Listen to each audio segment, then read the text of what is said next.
The Palomino wouldn't stop screaming. Wade Coulter tightened his grip on the reins as Rustler's hooves scraped against stone, eyes rolling white with terror. They'd stumbled into something hidden, a crack in the canyon wall, a smell of kerosene and unwashed fear drifting through juniper shadows. Then Wade saw her. A teenage girl with a water bucket frozen mid-step, staring at him like he was a ghost. Before he could speak, boots crunched gravel behind her. A man stepped out holding a rifle. Wade recognized the face instantly. Garrett Boone, the hero who'd spent 4 years searching for 2 missing girls. And suddenly, Wade understood why they were never found. Like this video and drop a comment with your city so I can see how far this story travels. Let's get started. Wade Coulter learned early that the desert didn't forgive mistakes. 63 years old, backbent from decades working cattle, under a sun that bleached bones white, he'd survived drought, rattlesnakes, market crashes that killed neighboring ranches, and the slow death of his wife from cancer 5 years back. What he hadn't survived was loneliness.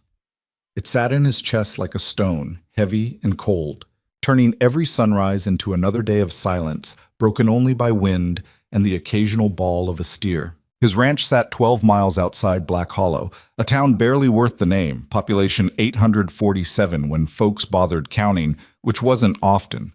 The kind of place where everyone knew your business, but nobody talked about it unless forced. Main Street consisted of a feed store, a diner with cracked vinyl booths, a post office that closed at 3, and a bar called The Dust, where men went to forget things they couldn't change. Black Hollow had been forgetting for 4 years now. 2 girls. Vanished like smoke. 13-year-old Lila Mercer disappeared first, walking home from a friend's house on a September evening when the sky turned orange and the temperature dropped fast. Her parents called police at midnight. By dawn, volunteers were combing sagebrush and arroyos, shouting her name until their voices cracked. They found nothing. Not a shoe, not a hair tie, not a single thread of evidence that Lila Mercer had ever walked that road. 18 months later, 11-year-old Eden Vale went missing from her own backyard. 1 minute playing with chalk on the driveway, her mother inside making dinner. The next minute, gone.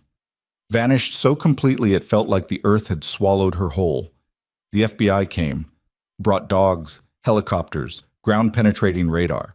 They interviewed everyone twice, checked backgrounds, searched properties, turned the whole county inside out, and found nothing but dust and heartbreak. After 2 years, the search team stopped coming. The news vans left. The FBI scaled back to a cold case file reviewed quarterly by agents who'd never set foot in Black Hollow. Families held memorials without bodies. Parents aged overnight. Marriages shattered. Siblings grew up shadowed by ghosts they'd never properly buried. The town changed too. Stopped trusting. Stopped hoping. Folks looked at each other differently now, wondering which neighbor might be hiding something terrible behind a friendly wave. Kids didn't play outside after dark anymore. The school installed cameras. People bought guns they'd never needed before. Wade remembered when Lila went missing. He joined the search parties those first desperate weeks, riding Rustler through canyons and washes until both of them could barely stand. He'd known the Mercers slightly, hard-working ranch families struggling like everyone else. Lila had been a quiet kid, loved horses, worked odd jobs mucking stables to save money for her own someday. That detail stuck with Wade for reasons he couldn't explain. A girl who loved horses. When Eden Vale disappeared, something broke in Wade that hadn't fully healed from losing his wife. He stopped joining searches, stopped going to town except for supplies. Let the silence of his ranch swallow him whole because at least silence was honest. It didn't pretend to offer hope when there wasn't any. His only real companion was Rustler, the Palomino gelding he'd bought 4 years back at a livestock auction nobody else wanted to attend. The horse had been skinny, nervous, covered in old rope burns and bite marks from other animals. The auctioneer couldn't get a decent bid. Wade watched the fear in that horse's eyes and saw something familiar, the look of a creature that had stopped expecting kindness.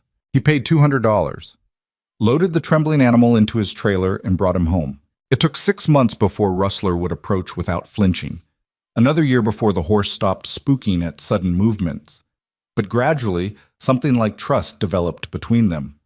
Wade talked to Rustler the way he'd once talked to his wife, rambling observations about weather and cattle and the small frustrations of keeping a ranch running alone.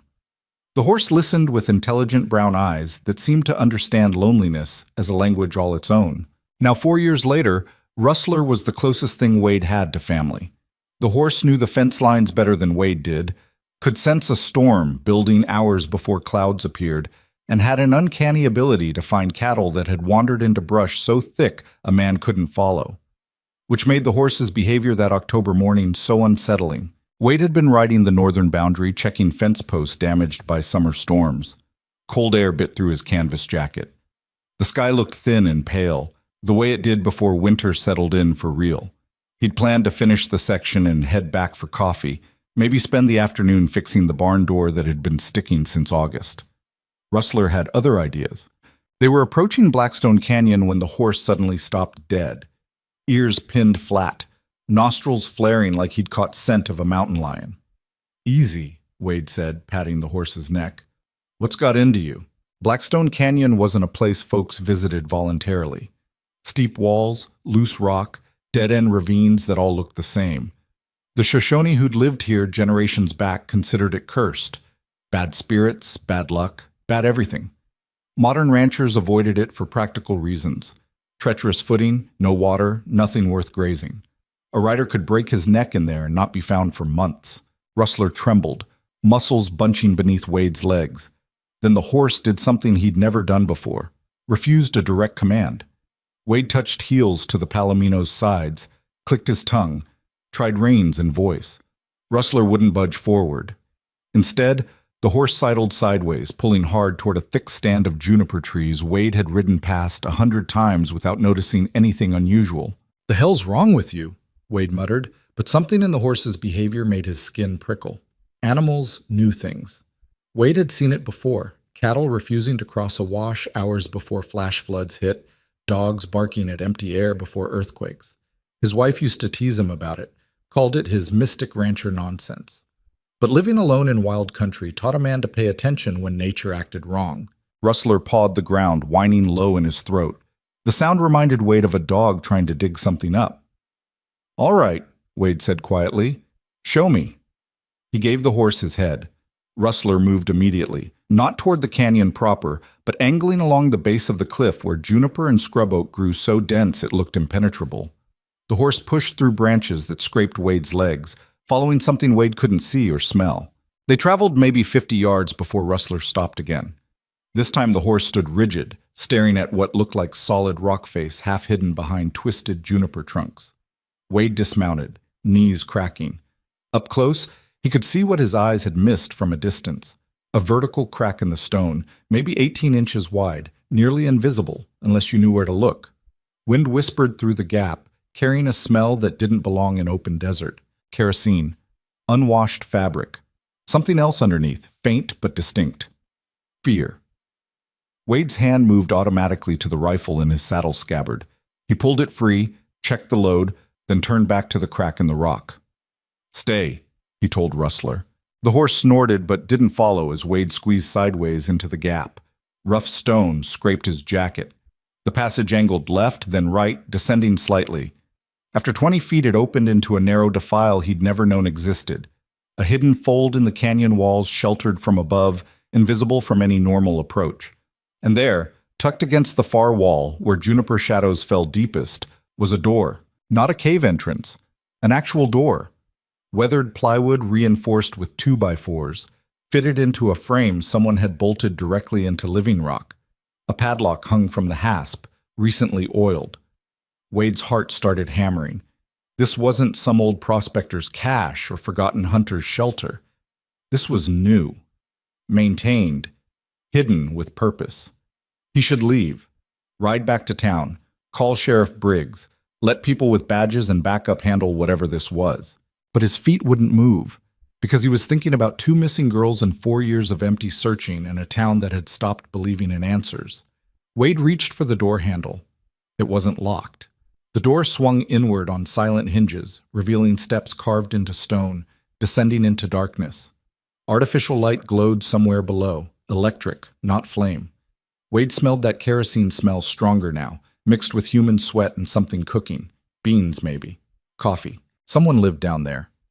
Wade's hands were shaking. He forced them steady on the rifle, took one breath, then started down.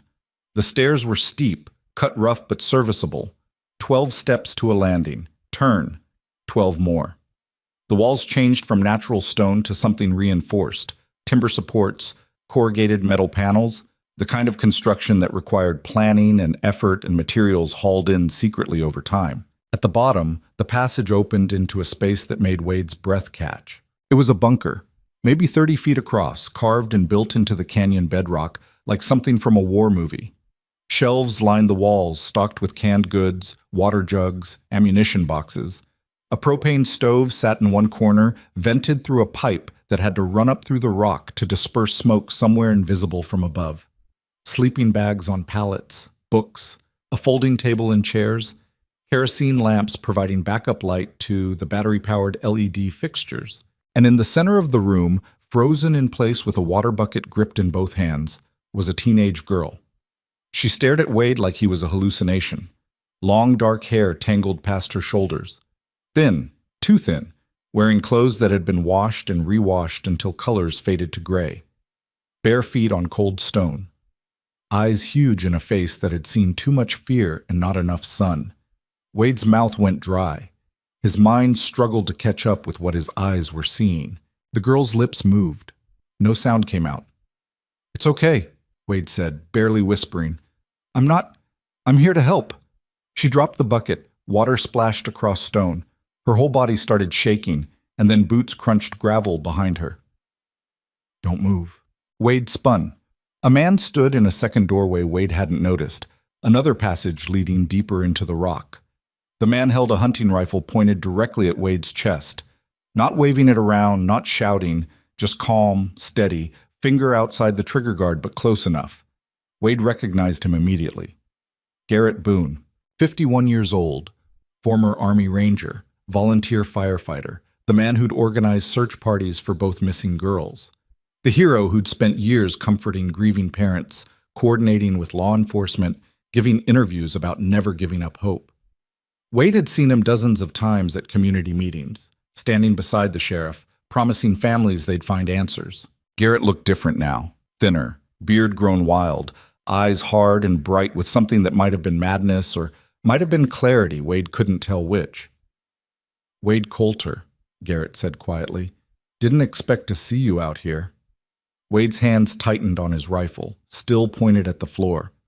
The girl hadn't moved. She stood between them, terrified into silence. "Garrett," Wade kept his voice level. "What the hell is this?" "Survival," Garrett said. "What it's always been." "Where's the other girl?" "Safe. They're both safe." "Safe?" The word came out harsh. "You kidnapped them." Garrett's expression didn't change. "I saved them.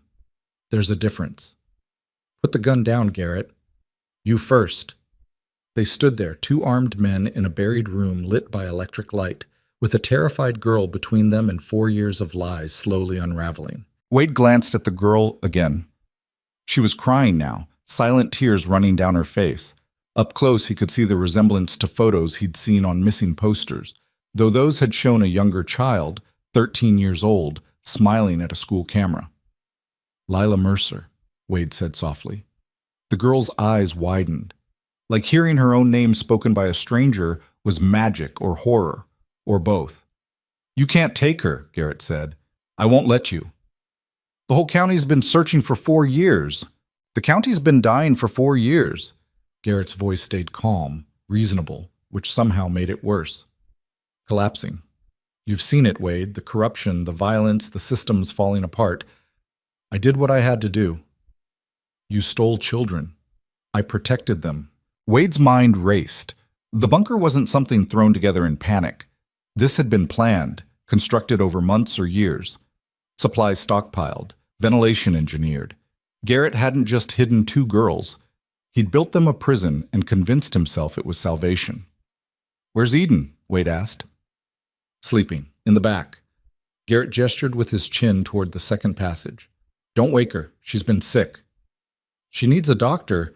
"I've taken care of her. I've taken care of both of them." Garrett's finger moved closer to the trigger. "Which is more than the world out there would do. You know how it is, Wade. You've been alone long enough to see what people really are when nobody's watching. I'm watching now, Wade said. Then you understand, Garrett said. You're a smart man. You've seen the news, the riots, the corruption. Society's eating itself alive.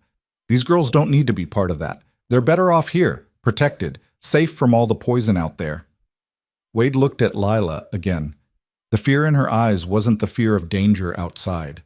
It was the fear of a prisoner who'd been told lies for so long she didn't know what truth looked like anymore. They deserve to choose, Wade said. They're children. Lila's 17 now. Eden's 15. They're not children anymore, Garrett, and you know it. Something flickered across Garrett's face. Anger or shame, Wade couldn't tell. You should leave, Garrett said. Forget you saw this. Go back to your ranch, Wade. This doesn't concern you. Can't do that. Then I'll have to make sure you don't talk. The threat hung in the air between them. Wade's finger moved closer to his own trigger. His mind calculated angles, distances, the risk of crossfire with Lila standing between them. Then Rustler screamed. Not a whinny. A full-throated scream of terror and rage that echoed down the stone passage, loud enough to make Lila gasp, and Garrett's eyes flicked toward the entrance. Wade didn't hesitate. He lunged sideways, shoving Lila behind a shelf stacked with canned goods, and bolted for the stairs. Garrett fired. The shot punched through metal and stone with a sound like thunder in the enclosed space. Wade felt the bullet crack past his shoulder, too close. He didn't turn around. He took the stairs 3 at a time, rifle clutched against his chest, lungs burning. Rustler screamed again. Wade burst out of this hidden doorway into cold desert air. The Palomino was wheeling in circles, eyes rolling white, yanking against the reins Wade had looped around a juniper branch. The horse must have heard the gunshot, panicked, tried to bolt. Wade grabbed the reins, jammed his rifle into the scabbard, and threw himself into the saddle. Rustler didn't need encouragement. The horse spun and crashed back through the juniper thicket at a full gallop, branches whipping Wade's face. Behind them, Garrett Boone appeared at the hidden entrance, rifle raised. Wade kicked Rustler harder. The horse stretched into a run that felt like flying and falling at the same time, hooves hammering stone and dirt as they raced away from Blackstone Canyon toward open desert. Another shot cracked the air. Wade didn't know if Garrett was aiming to kill or warn. He didn't stop to find out. They ran for 10 minutes before Wade risked slowing down. His hand shook so badly he could barely hold the reins. Rustler's sides heaved, foam flecking his neck, but the horse kept moving, putting distance between them and the nightmare hidden in stone. Wade's mind spun. He'd just found 2 missing girls, and the man who took them was the same man the whole county had trusted to lead the search. He pulled his phone from his pocket. No signal this far out. He'd have to reach higher ground, get to the ridge where service sometimes worked on clear days. But even as he urged Rustler toward the ridge trail, Wade knew what would happen next. He'd call the sheriff. They'd organize a response. And Garrett Boone, the hero everyone believed in, would have time to prepare for what was coming, or worse, time to make sure nobody ever found those girls again.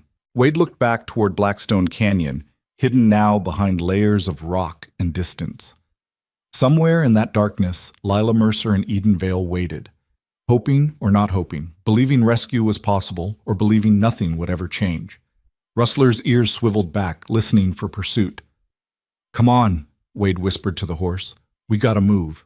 They climbed toward the ridge as the pale October sun climbed with them, and Wade Coulter tried not to think about what would happen if he was too late.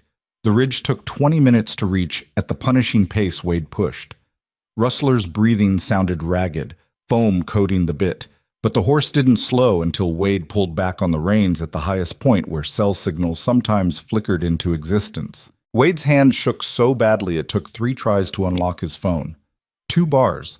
Not great, but maybe enough. He pulled up Sheriff Nolan Briggs' direct number and pressed call. It rang 4 times.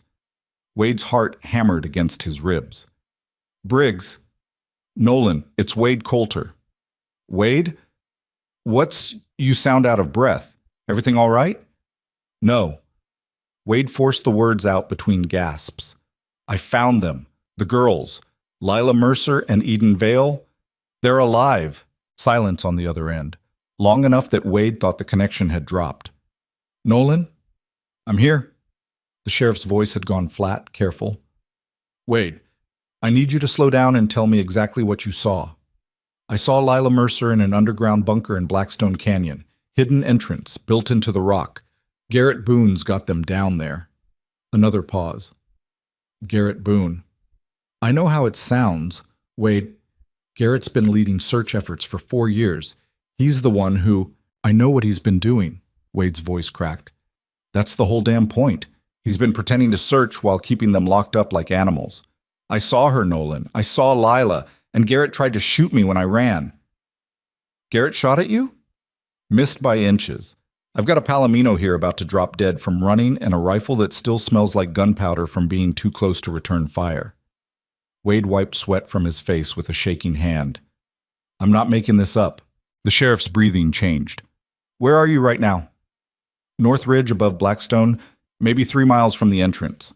Can you get back to your ranch? I can try. Do that.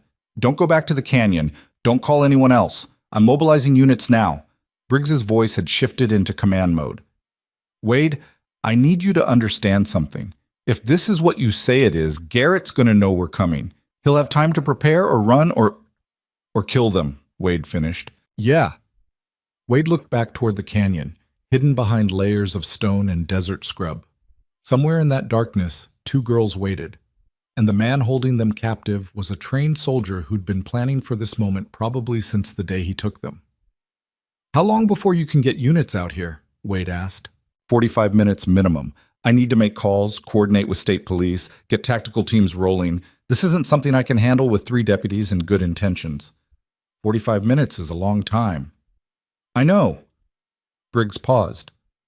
Wade, promise me you won't do anything stupid. I'm 63 years old and I just got shot at. Stupid's already happened. Promise me anyway. Wade closed his eyes. I'll head back to the ranch. Good. I'll call you when we're moving. And Wade, if what you're saying is true, you just saved 2 lives today. The line went dead. Wade stood there holding his phone, watching the signal bars flicker, and tried to believe that was true. But all he could see was Lila Mercer's terrified face and the cold calculation in Garrett Boone's eyes. Rustler shifted beneath him, still breathing hard. Wade patted the horse's neck. Come on, boy. Let's get you home. They descended the ridge at a walk, giving the Palomino time to recover. Wade's mind wouldn't stop spinning. He kept replaying the moment he'd seen Lila, the way she dropped that water bucket like her hands had forgotten how to hold things. The bunker itself, meticulously constructed, stocked for long-term survival. Garrett hadn't built that in a few weeks. This was years of planning, preparation, obsession. And nobody had noticed. Not the FBI. Not the sheriff's department. Not the dozens of volunteers who'd searched Blackstone Canyon and found nothing because they'd never thought to look for something hidden that carefully. How many times had Garrett stood beside grieving parents, promising them answers, while 2 kidnapped girls lived 30 feet beneath the ground he walked on? Wade's stomach turned. He'd known Garrett slightly before this, the way everyone in a small town knows everyone else. Respected him, even. The man who'd served his country, who volunteered his time, who never gave up when everyone else had stopped believing. The perfect disguise for a monster. By the time Wade reached his ranch, the sun had climbed higher, and the temperature had dropped into the low 40s. He untacked Rustler, rubbed the horse down despite his own exhaustion, made sure water and feed were accessible. The Palomino stood in the barn doorway, sides still heaving, staring back toward the direction they'd come from. I know, Wade said quietly, but there's nothing we can do right now except wait. He walked to the house, grabbed the rifle from where he'd leaned it against the porch railing, and went inside. The kitchen smelled like old coffee and loneliness. Wade put the rifle on the table, filled the electric kettle, and stood at the window watching the northern horizon like he could see through miles of rock to the nightmare hidden beneath. His phone rang 32 minutes later. We're rolling, Briggs said without preamble. I've got 12 deputies, state police tactical unit, 2 helicopters, and the FBI field office sending agents. We'll be at the canyon entrance in 20 minutes. What do you need me to do? Stay put. If this goes wrong, it won't. If it does, Briggs continued, I need someone who knows what they saw, someone who can testify about what's down there. Wade gripped the phone tighter. Nolan, you bring those girls home alive. That's the plan. The line went dead again. Wade set the phone down and stared at it like the device might ring again with better news or worse news, or any news at all. Minutes crawled past. He made coffee he didn't drink, checked the rifle he didn't need, walked circles through his small house like a caged animal. 43 minutes after Briggs's call, Wade's phone lit up with a text message. In position, no visual on suspect, attempting contact. Wade grabbed his truck keys. He knew he'd been told to stay put, knew he'd promised. But sitting in his kitchen drinking cold coffee while two girls he'd seen with his own eyes waited for rescue felt impossible. He'd spent 4 years doing nothing while they suffered. He wasn't doing nothing anymore. The drive to Blackstone Canyon took 18 minutes. Wade parked his truck a half-mile out where the road turned to dirt track, then hiked the rest of the way on foot. He could see the tactical vehicles before he reached the canyon rim. 3 sheriff's SUVs, 2 unmarked state police cars, a tactical van, and a helicopter circling overhead like a metal vulture. Yellow tape blocked the main approach. Wade skirted around, staying low, using scrub and rock for cover. He'd hunted these hills for 40 years. He knew ways in that Flatlanders with GPS would never find. He reached a vantage point above the hidden entrance just as Sheriff Briggs' amplified voice echoed through the canyon. "Garrett Boone, this is Sheriff Nolan Briggs. We have the location surrounded. Send the girls out and come out yourself with your hands visible. Nobody needs to get hurt today." Silence. Wind whistled through rock formations. The helicopter circled lower. Briggs tried again. "Garrett, we know you're down there. We know about the bunker. We know about Lila and Eden. This ends now, one way or another. Make it easy." For a long moment, nothing happened. Then a single rifle shot cracked the air. Officers scattered, taking cover behind vehicles and rock. The helicopter banked hard right, climbing fast. Return fire didn't come. Just that one shot, fired into empty air like a warning or a promise. "Hold fire!" Briggs shouted. "Hold your fire!" Wade's hands gripped the rock he was hiding behind. From his position, he could just see the hidden entrance through the juniper trees. No movement, no sign of Garrett or the girls. Then he realized what he was actually seeing. The entrance wasn't just hidden anymore. Garrett had reinforced it. Metal sheets bolted across the opening. Firing ports cut at angles that would make approach nearly impossible without taking casualties. Fresh sandbags stacked behind the door. This wasn't something thrown together in 45 minutes. Garrett had been ready for this scenario long before Wade stumbled into his bunker. "We've got a fortified position," a tactical commander's voice crackled over radio. Wade couldn't see the man, but could hear him clearly in the canyon's acoustics. "Multiple firing angles, limited approach vectors. If he's got supplies down there, this could turn into a siege." "What are the breach options?" Briggs asked. "Limited. We'd need explosives to take the door, and we don't know the bunker layout. Could collapse the whole structure on top of the hostages." "So what do? We wait. We negotiate. We don't give him a reason to hurt those girls." Wade closed his eyes. Waiting. The story of the last 4 years. Waiting for clues that never came, waiting for leads that went nowhere, waiting for 2 missing girls to somehow come home. He'd found them, and now law enforcement was talking about waiting again. Movement caught his eye. Below, near the tactical van, Sheriff Briggs was on a phone, probably talking to FBI negotiators or crisis management experts.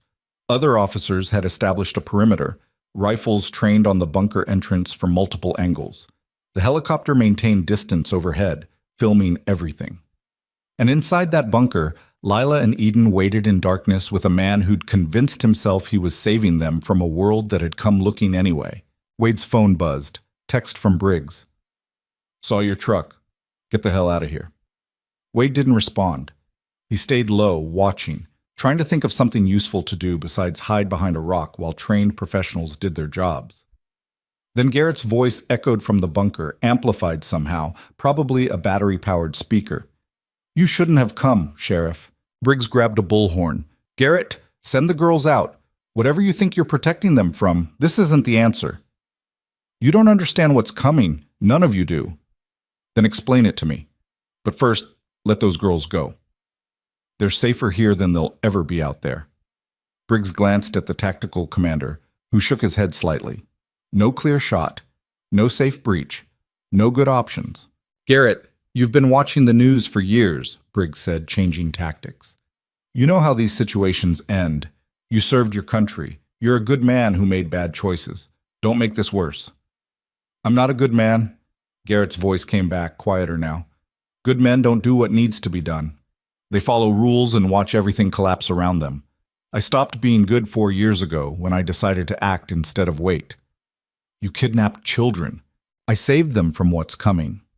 From the riots and the corruption and the systems failing. From predators and traffickers and all the poison you pretend doesn't exist because acknowledging it means admitting you can't stop it. Wade felt something cold settle in his chest. Garrett wasn't ranting. He wasn't out of control. He genuinely believed every word he was saying. Believed it so completely that 4 years of imprisonment looked like protection. Captivity looked like salvation. Let me talk to Lila, Briggs said. Let me hear her voice. Know she's okay. Silence. Garrett, if you've hurt those girls, I've never hurt them. Garrett's voice had gone hard. I've fed them, clothed them, kept them safe and healthy while the world outside tears itself apart. You want to hear Lila's voice? Ask yourself why she hasn't screamed for help yet. Briggs looked at the tactical commander again. The man's expression said everything. They were dealing with a true believer, which made negotiation nearly impossible. True believers didn't compromise. They martyred themselves and took hostages with them. Wade's mind raced. He thought about Lila's face when he'd said her name, the way recognition had flashed across her features like lightning. She'd been terrified, but she'd also been awake, present. Not the broken shell of a person that 4 years of captivity should have produced. What had Garrett told them? What lies had he woven to make imprisonment seem like safety? Rustler's scream echoed in Wade's memory. The way the horse had panicked at the bunker entrance, desperate to escape or desperate to reach something. Animals knew things humans missed. Maybe Rustler had sensed more than just danger. Maybe the horse had recognized. Wade's breath caught. He pulled out his phone, sent a text to Briggs. Need to talk. Important. 30 seconds later, his phone rang. Wade, I told you to leave. The horse, Wade interrupted. Rustler. He's a Palomino gelding I bought 4 years ago at auction. Nobody wanted him. He'd been abused, neglected, half-starved. I don't see how sick. What if he belonged to one of the girls before? What if Lila's family had to sell him after she disappeared? Financial troubles, or just couldn't keep a horse when their daughter was missing? Animals remember scents, Nolan. Rustler went crazy at that bunker. Not just scared, desperate, like he recognized something. Briggs was quiet for a moment. You think the horse knew Lila? I think it's possible. And if it is, maybe that's how we reach her. Show her something from before. Something that proves the world she came from is still real, still waiting. That's a hell of a long shot.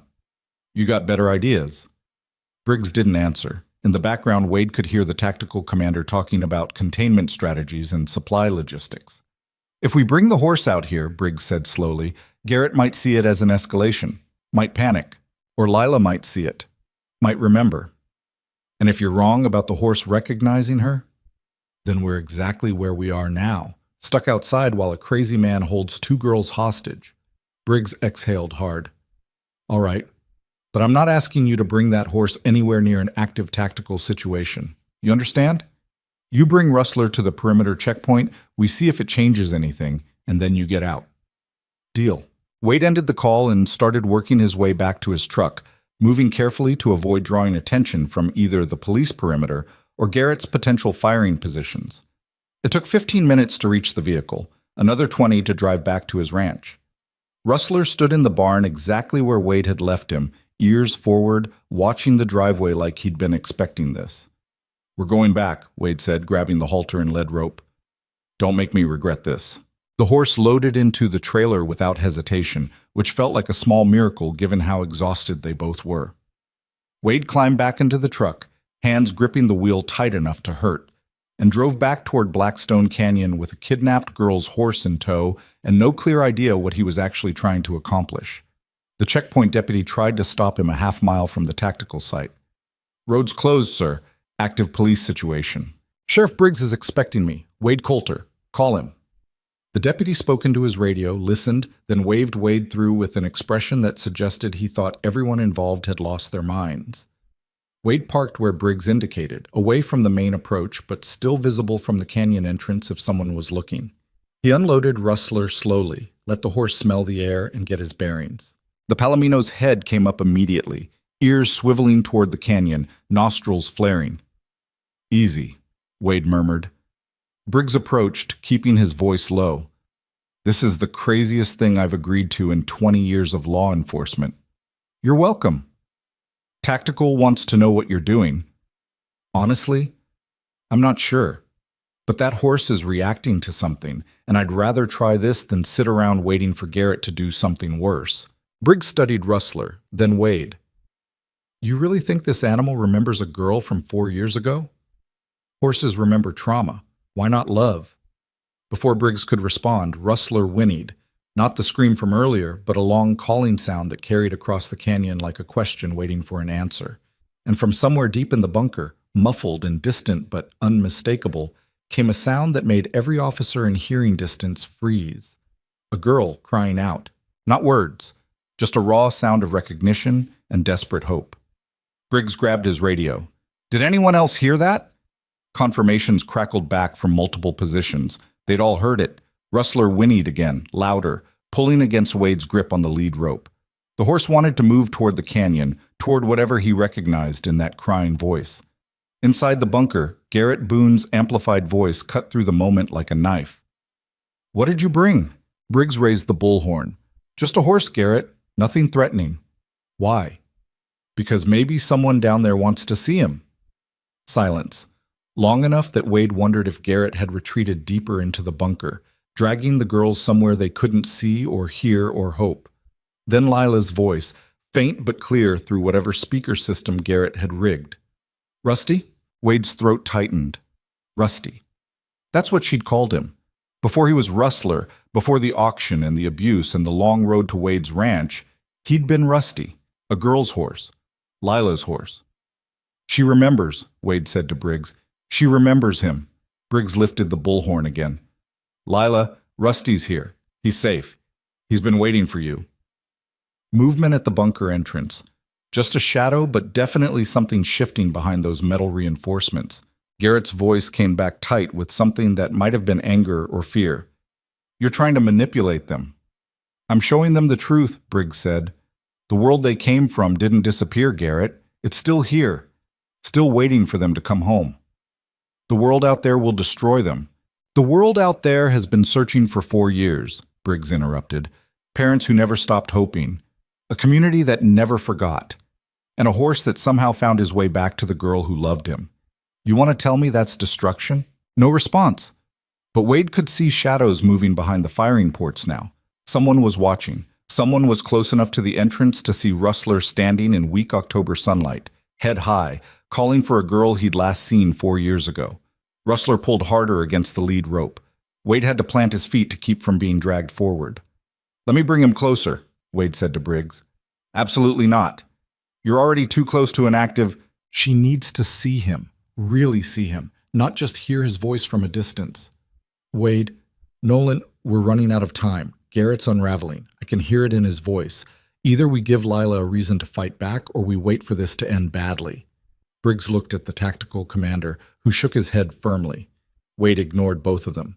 He started walking toward the bunker entrance, letting Rustler pull him forward, trusting the horse's instincts more than any tactical manual. "Wade, stop!" Briggs shouted. Wade didn't stop. He walked past the police perimeter, past the sandbag positions, into open ground where Garrett could shoot him if he chose.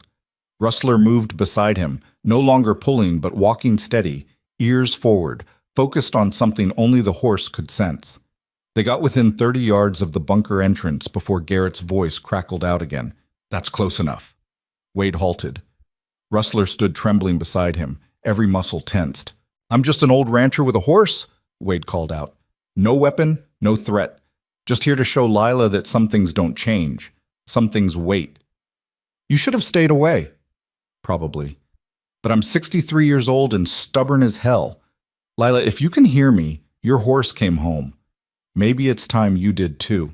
For a long moment, nothing. Then the metal door behind the reinforcements opened 6 inches. Just enough for a thin figure to slip through into the gap between interior darkness and afternoon light. Lila Mercer stood there, blinking in sunlight she hadn't seen in 4 years, staring at a Palomino horse that had somehow found her across time and distance and impossible odds. Rustler nickered softly, the sound a mother horse makes to a frightened foal, and Lila started crying. Lila stood in that narrow gap between metal and stone, one hand gripping the doorframe like she might collapse without it, the other pressed against her mouth. Tears streamed down her face, catching what little sunlight filtered through the canyon walls. She looked smaller than Wade remembered from the bunker, fragile in a way that had nothing to do with physical size and everything to do with 4 years of being told the world had ended. Rustler took 3 steps forward before Wade could tighten his grip on the lead rope. The horse moved carefully, head low, making soft sounds in his throat that Wade had never heard before. Recognition sounds, memory sounds.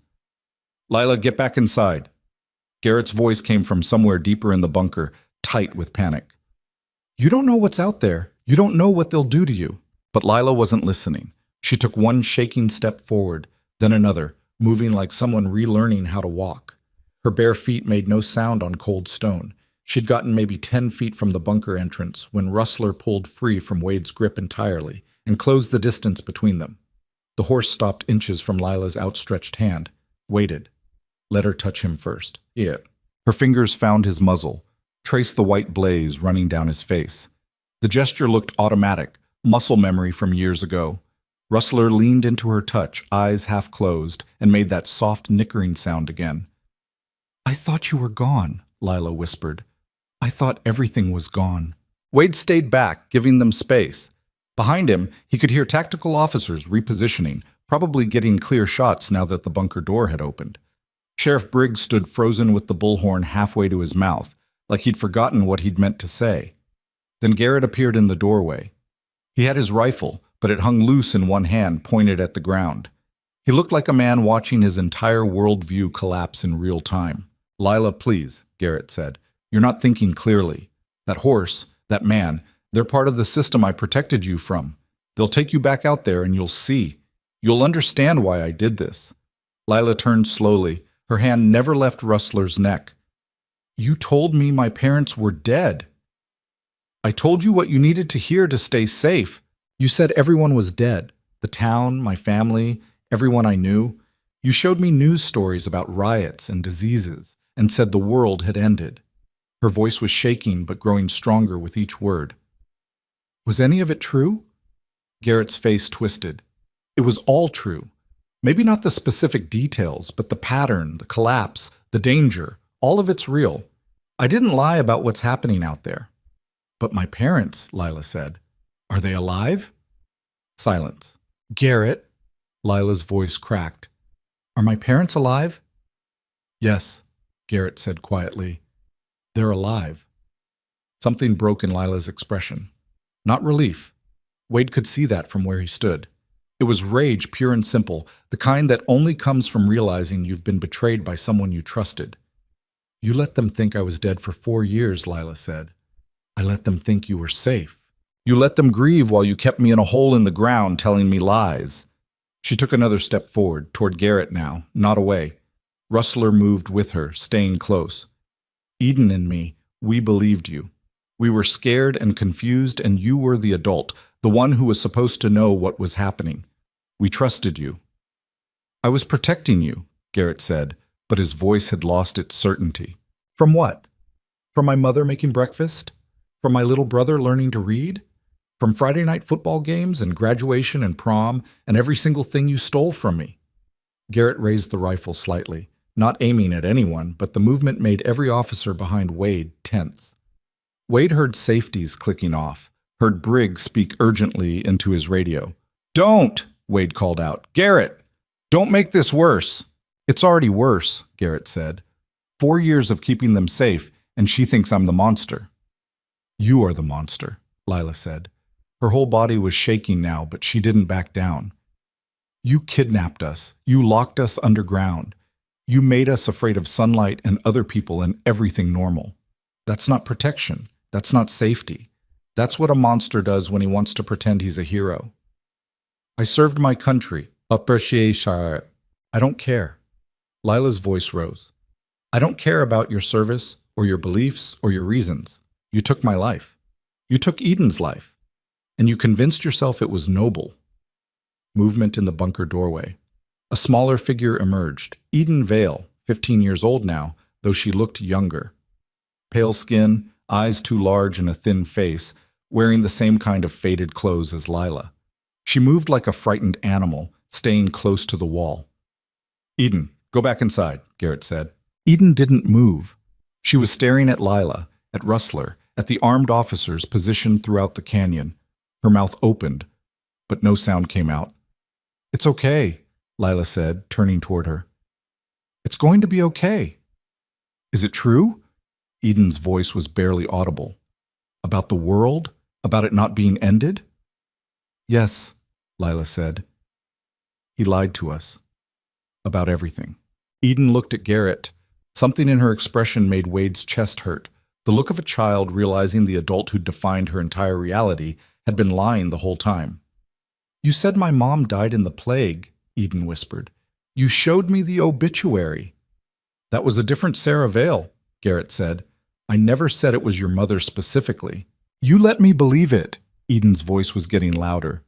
You let me cry myself to sleep thinking everyone I loved was dead. You made me grateful to be locked in a bunker because at least I was alive.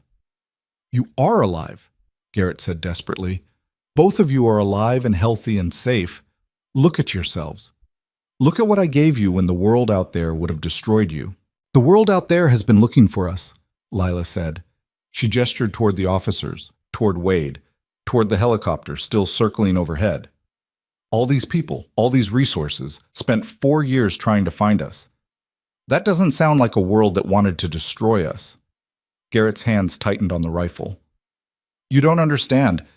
You're not old enough to see the patterns, the way everything's breaking down, the corruption, the violence, the lies. You want to talk about lies? Lila cut him off. You're the one who's been lying for 4 years straight, every day, every conversation, every time you told us we were safer with you than with our own families. I was trying to spare you. You were trying to control us. Lila's voice went cold. And you convinced yourself it was love. The words hung in the desert air like smoke. Garrett stood there, rifle in hand, looking at 2 girls he'd imprisoned for 4 years who were now staring at him like the stranger he'd always been. Sheriff Briggs' voice crackled through the bullhorn. Garrett, put the weapon down. Let the girls walk out. This is your last chance to end this without more pain. Garrett looked at Briggs, then back at Lila and Eden. If I let you go, they'll put me in prison for the rest of my life. You deserve prison, Lila said. Maybe. Garrett's finger moved toward the trigger. But I won't let them take what I've built. I won't let them prove me wrong. Wade saw it happening before anyone else did. The shift in Garrett's posture, the way his weight settled, the calculation in his eyes. This wasn't a man preparing to surrender. This was a man preparing to die and take everything he'd built down with him. Gun! Wade shouted, but Tactical was already moving. Garrett swung the rifle toward the nearest officer position. 3 shots cracked the air simultaneously, 2 from tactical positions, 1 from Briggs himself. Garrett jerked backward, the rifle firing wildly into empty air before clattering to stone. He hit the bunker wall and slid down, leaving a red smear behind him. Eden screamed. Lila grabbed her, pulled her close, both of them collapsing to the ground as officers swarmed forward. Wade lunged for Rustler's lead rope as the horse reared, spooked by gunfire. The Palomino came down hard, nearly trampling Wade before recognizing him and settling enough to be controlled. Secure the bunker, Briggs shouted. Medical to the entrance. Get those girls out of there. Tactical officers poured through the bunker entrance, weapons raised, clearing rooms. Medics rushed forward with equipment. Wade held Rustler back, keeping the frightened horse from charging into the chaos. His ears rang from the gunshots. His hands shook. On the ground near the bunker entrance, Lila held Eden while officers tried to separate them for medical evaluation. The younger girl was sobbing, face pressed against Lila's shoulder, whole body trembling. Lila's eyes were dry but vacant, like she'd gone somewhere internal where emotion couldn't reach her. A medic knelt beside them. I need to check you both for injuries. Can you stand?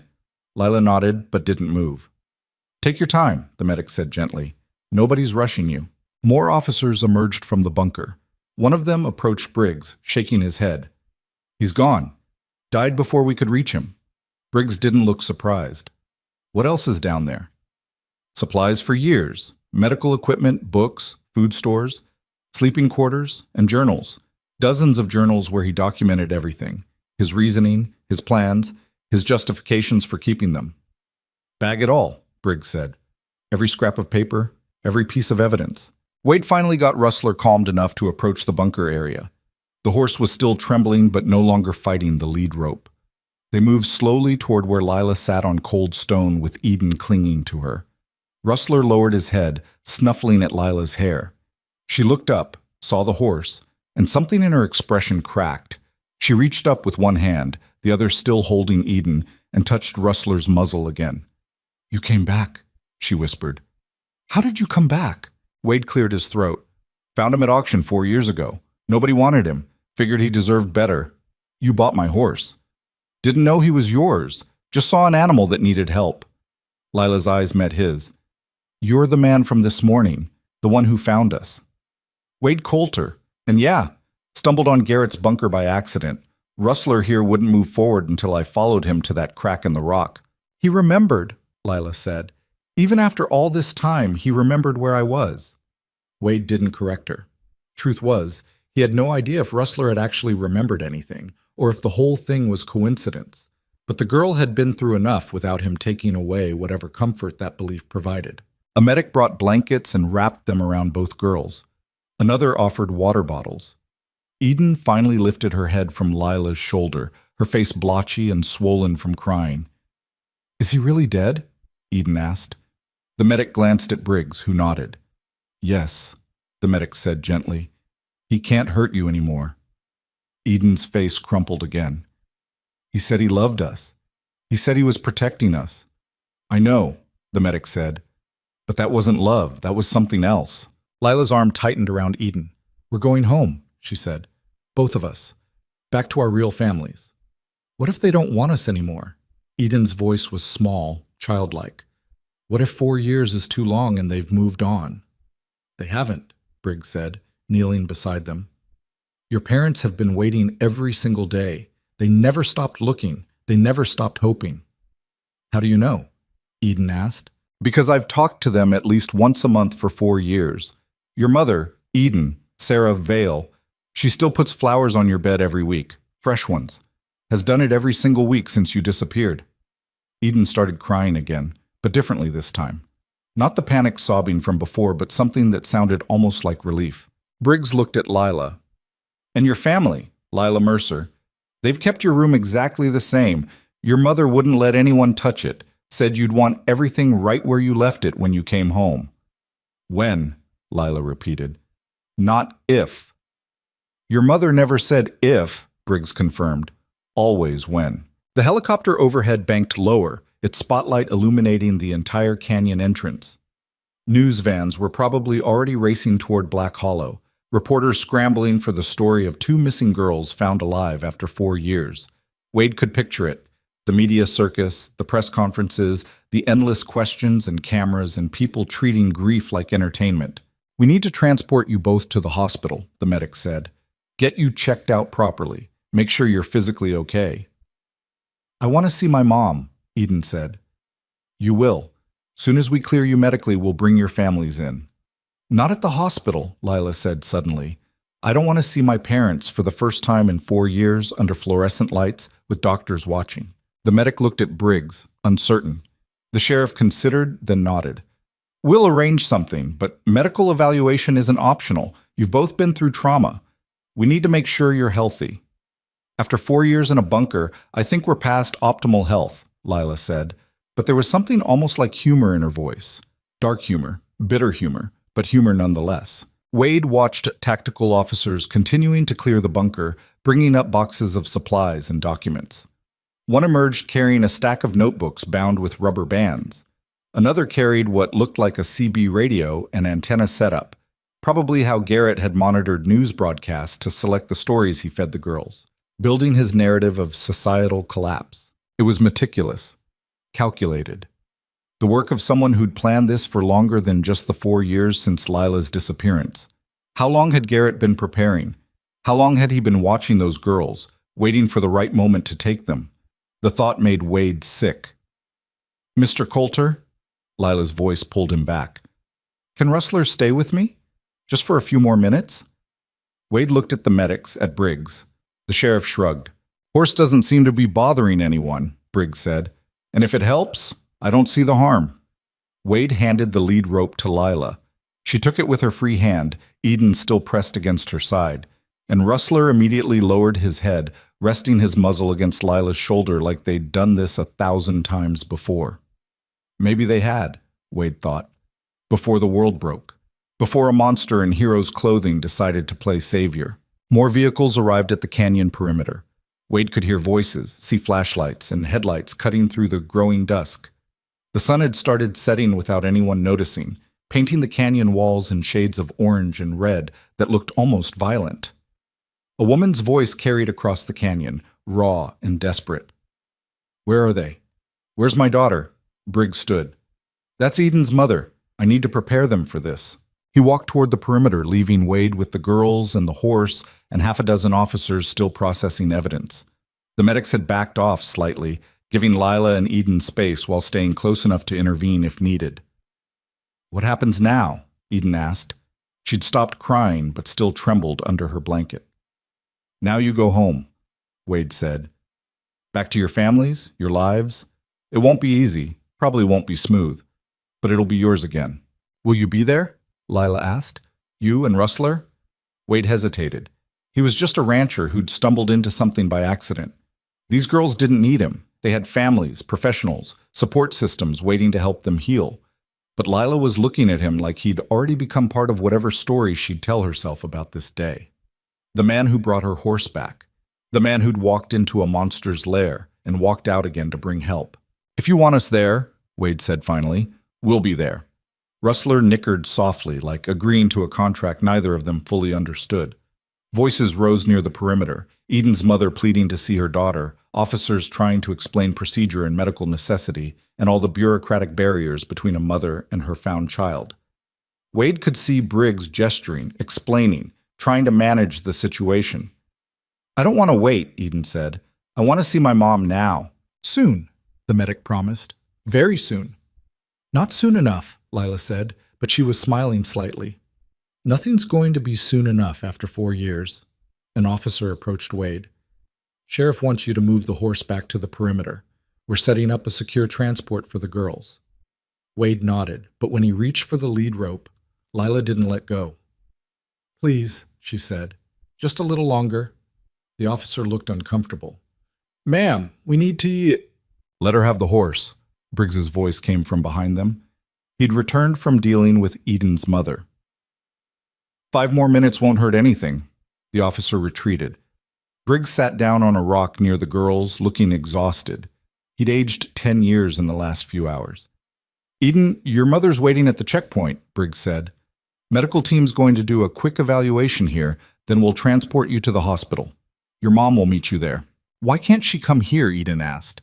Because this is still an active crime scene, and because we need to control the situation before it turns into chaos. Briggs gestured toward the growing number of vehicles and people gathering at the perimeter. Word spreading fast. By morning, every news outlet in the country is going to be here. I don't want to talk to reporters, Lila said. You won't have to. We'll protect you from that as much as possible, but I can't make the attention disappear.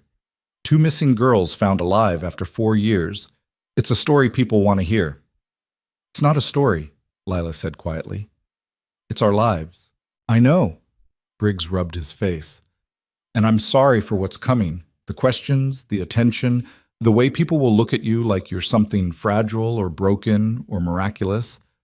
I'm sorry you have to go through that on top of everything else. At least we get to go through it in sunlight, Eden said. She was looking up at the darkening sky, at stars beginning to emerge.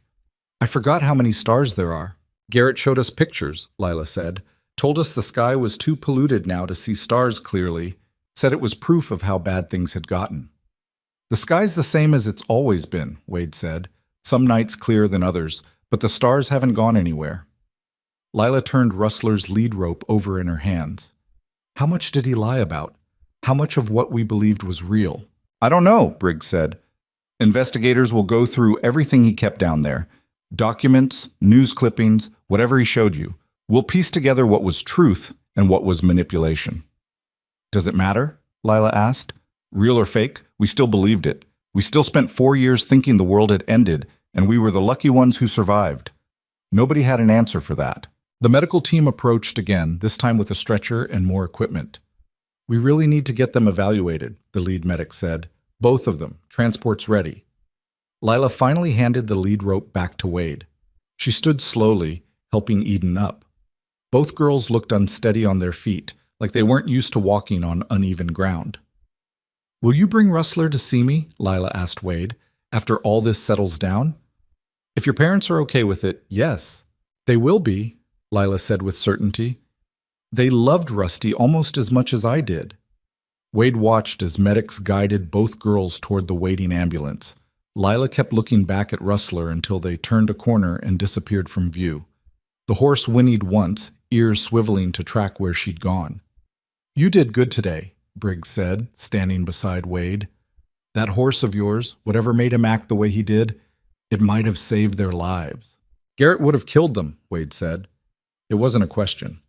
Eventually, yeah, I think so. Maybe not today, but when he finally accepted that his version of reality wasn't sustainable. Briggs watched officers continuing to clear the bunker. 4 years is a long time to maintain a delusion. But we were closing in. Federal agents were re-examining the case, looking at volunteers who'd been involved in the searches. They would have found him eventually. Not before he destroyed the evidence, Wade said. No, probably not. They stood in silence while the canyon slowly filled with artificial light, headlights, flashlights, spotlights from the helicopter still circling above. The desert night had turned cold. Wade could see his breath. What happens to Garrett's body? Wade asked. County coroner will handle it. There'll be an investigation into the shooting, but it was clean, justified. He raised a weapon toward officers. Briggs sighed. His family's going to have questions. His friends. The people who thought he was a hero. Let them have questions, Wade said. Better than letting them have illusions. Briggs nodded. I need your full statement. Everything you saw. Everything that happened. It'll be part of the official record. Later, Wade said. Right now I need to get this horse home before he collapses. Yeah, go. Briggs clapped Wade's shoulder.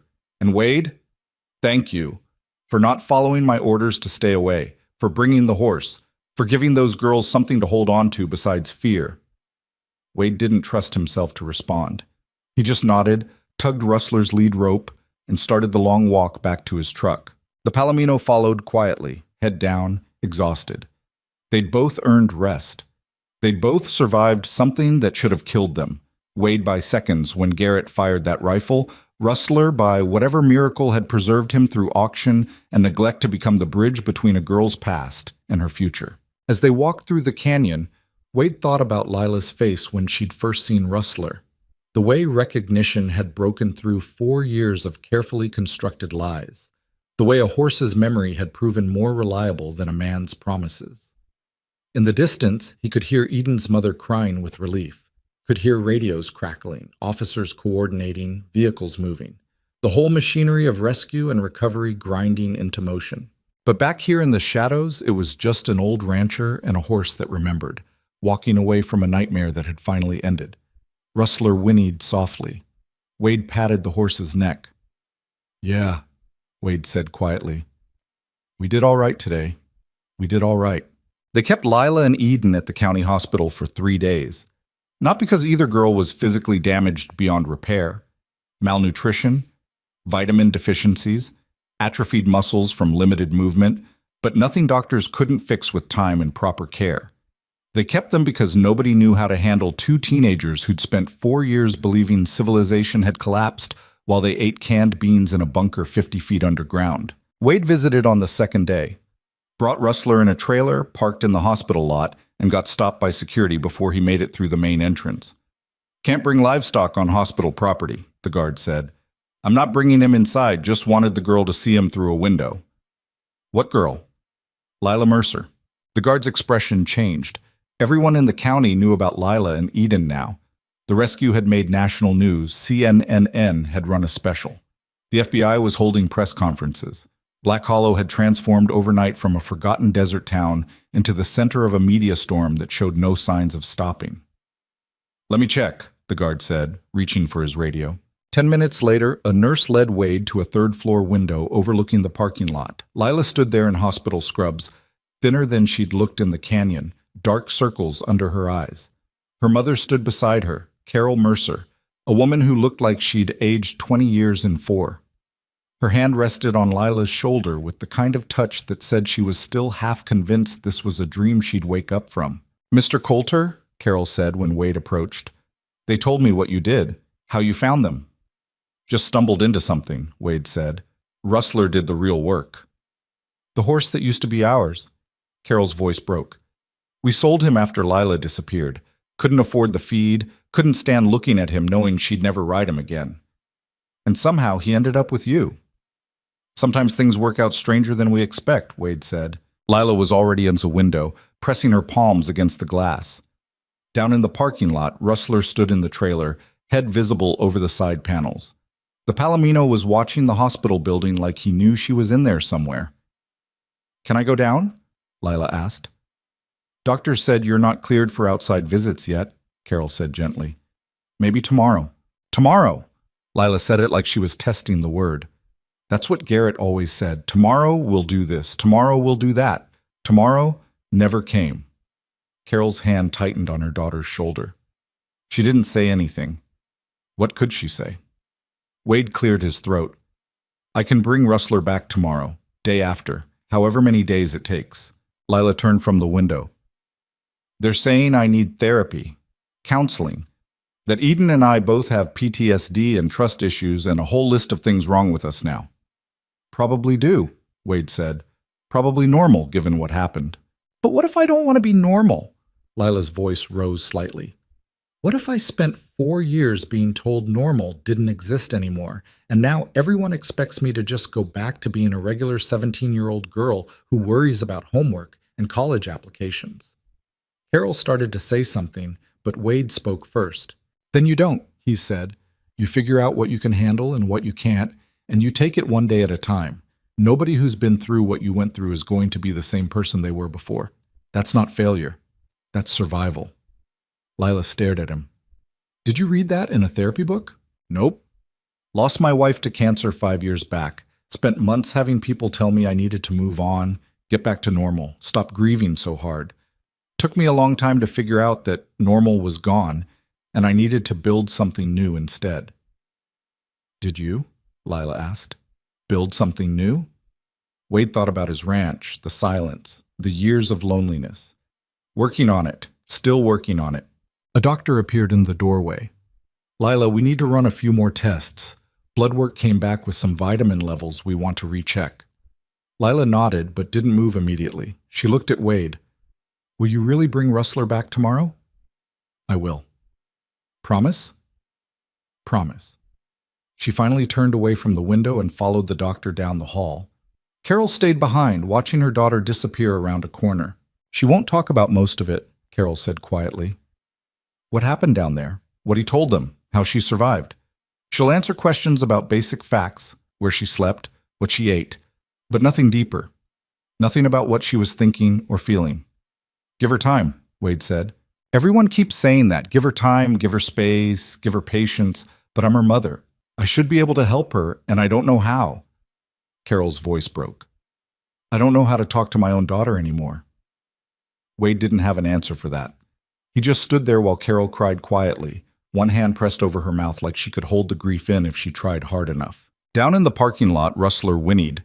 The sound carried through the closed window, muffled but clear. Carol wiped her eyes. "Thank you for bringing the horse. It's the first time I've seen her smile since we found her." "He's hers if she wants him," Wade said. "Whenever she's ready."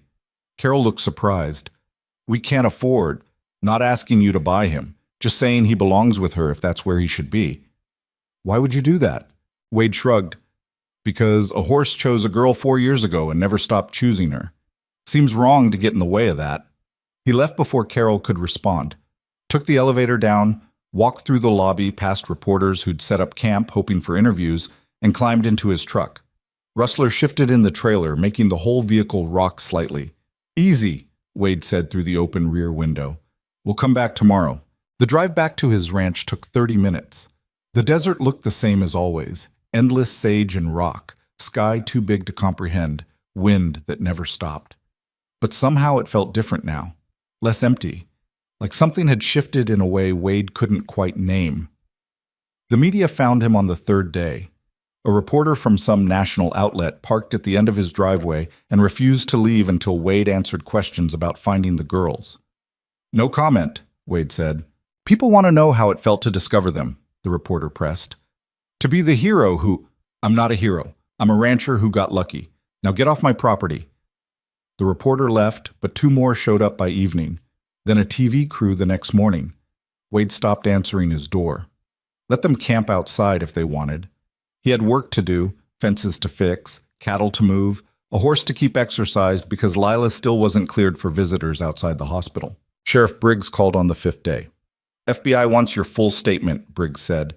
"Everything you saw in that bunker, everything Garrett said. They're building a complete picture of what happened." "When?" "Today, if possible. They're in town for 72 hours before heading back to the field office." Wade drove to the sheriff's station and spent 4 hours answering questions from federal agents who recorded everything and showed no emotion. They asked about the bunker layout, the supplies, Garrett's exact words, the moment Wade had recognized him. They asked the same questions 3 different ways, checking for inconsistencies. By the time they finished, Wade felt wrung out, exhausted in a way that had nothing to do with physical labor. "One more thing," the lead agent said. "We've been through Garrett Boone's journals. He documented everything. His reasons for taking the girls, his belief system, his preparations. He truly believed he was saving them from societal collapse." "That's supposed to make me feel better?" Wade asked. "No, just explaining the psychology. Garrett wasn't what we'd typically classify as a predator. He didn't abuse them sexually or physically. He fed them, educated them, kept them healthy by his own warped standards. In his mind, he was their protector." "In his mind," Wade said flatly. "Meanwhile, in reality, he kidnapped 2 children and destroyed their families." "Yes," the agent agreed. "Reality and delusion don't always match up. That's what makes cases like this so disturbing." Wade left the station and sat in his truck for 10 minutes, hands gripping the steering wheel, trying to process the idea that Garrett Boone had genuinely believed himself to be a hero right up until the moment officers shot him. 4 years of imprisonment, 4 years of lies, all built on a foundation of absolute conviction that he was doing the right thing. The hospital released Lila and Eden on the 7th day. Separate reunions. Lila going home with her parents and younger brother to their ranch outside town. Eden returning to her mother's house closer to the center of Black Hollow. The media covered both like they were royal homecomings. Helicopters filmed the cars pulling up to homes. Reporters shouted questions that went unanswered. Neighbors hung welcome banners and brought casseroles like food could somehow fix 4 years of trauma. Wade watched it on the news from his living room and felt sick. These weren't stories. These were people trying to rebuild lives that had been shattered. He waited 2 weeks before calling the Mercer house. Carol answered, "Mr. Coulter, we've been meaning to reach out. Not why I'm calling," Wade interrupted. "Just wanted to check if Lila was ready to see Rustler. No pressure, just if she's ready." Silence on the other end. Then Carol's voice, careful. "She asks about him every day. But she won't leave the house yet. Won't go outside unless her father or I are with her. The therapist says it's normal, that she needs time to feel safe in open spaces again." "I could bring him to you," Wade offered. "To your property. Let her see him without having to go anywhere." "That would—" "Yes. Thank you. When? Tomorrow morning work?" "Tomorrow's perfect." Wade arrived at the Mercer Ranch at 9 the next morning with Rustler in the trailer. The property was smaller than Wade's place. 30 acres, modest house, barn that needed paint. But it was clean, well-maintained, the kind of ranch a family built with care over generations. Lila's father, Tom Mercer, met Wade at the gate. He looked like a man who'd survived a war, exhausted relief in his eyes, movements careful like he was afraid everything would shatter if he moved too quickly. "She's inside," Tom said, watching from the window. "Been standing there since dawn." Wade backed the trailer into the yard and dropped the ramp. Rustler stepped out carefully, blinking in morning sunlight. The horse's ears swiveled toward the house immediately. The front door opened. Lila stepped out onto the porch, barefoot, wearing jeans and an oversized sweater. She'd gained a little weight in 2 weeks, looked less skeletal, but her eyes still held that haunted quality that Wade suspected would take years to fade. "Rusty," she said softly. Rustler's head came up. He pulled against the lead rope, trying to move toward her. Wade let him go. The Palomino crossed the yard at a walk, then a trot, stopping just short of the porch. Lila came down the steps slowly, her mother hovering in the doorway behind her. When Lila reached Rustler, she buried her face in his neck and started crying. Wade stayed back, giving them space. Tom stood beside him, arms crossed, staring at his daughter and the horse. "She loved that animal," Tom said quietly. "Before, used to spend every free minute in the barn with him. When we had to sell him after she disappeared," his voice broke. "Felt like we were giving up. Like we were admitting she wasn't coming home." "You did what you had to do," Wade said. "Doesn't make it feel any better." They watched Lila move around Rustler, running her hands over his coat, checking his legs, touching his face like she was memorizing him all over again. The horse stood perfectly still, patient in the way animals are when they understand something important is happening. Carol came out of the house carrying a brush. She handed it to Lila without a word. Lila took it and started brushing Rustler's coat with slow, methodical strokes. Her hands shook at first, then steadied as muscle memory took over. "How much?" Tom asked Wade. "How much what?"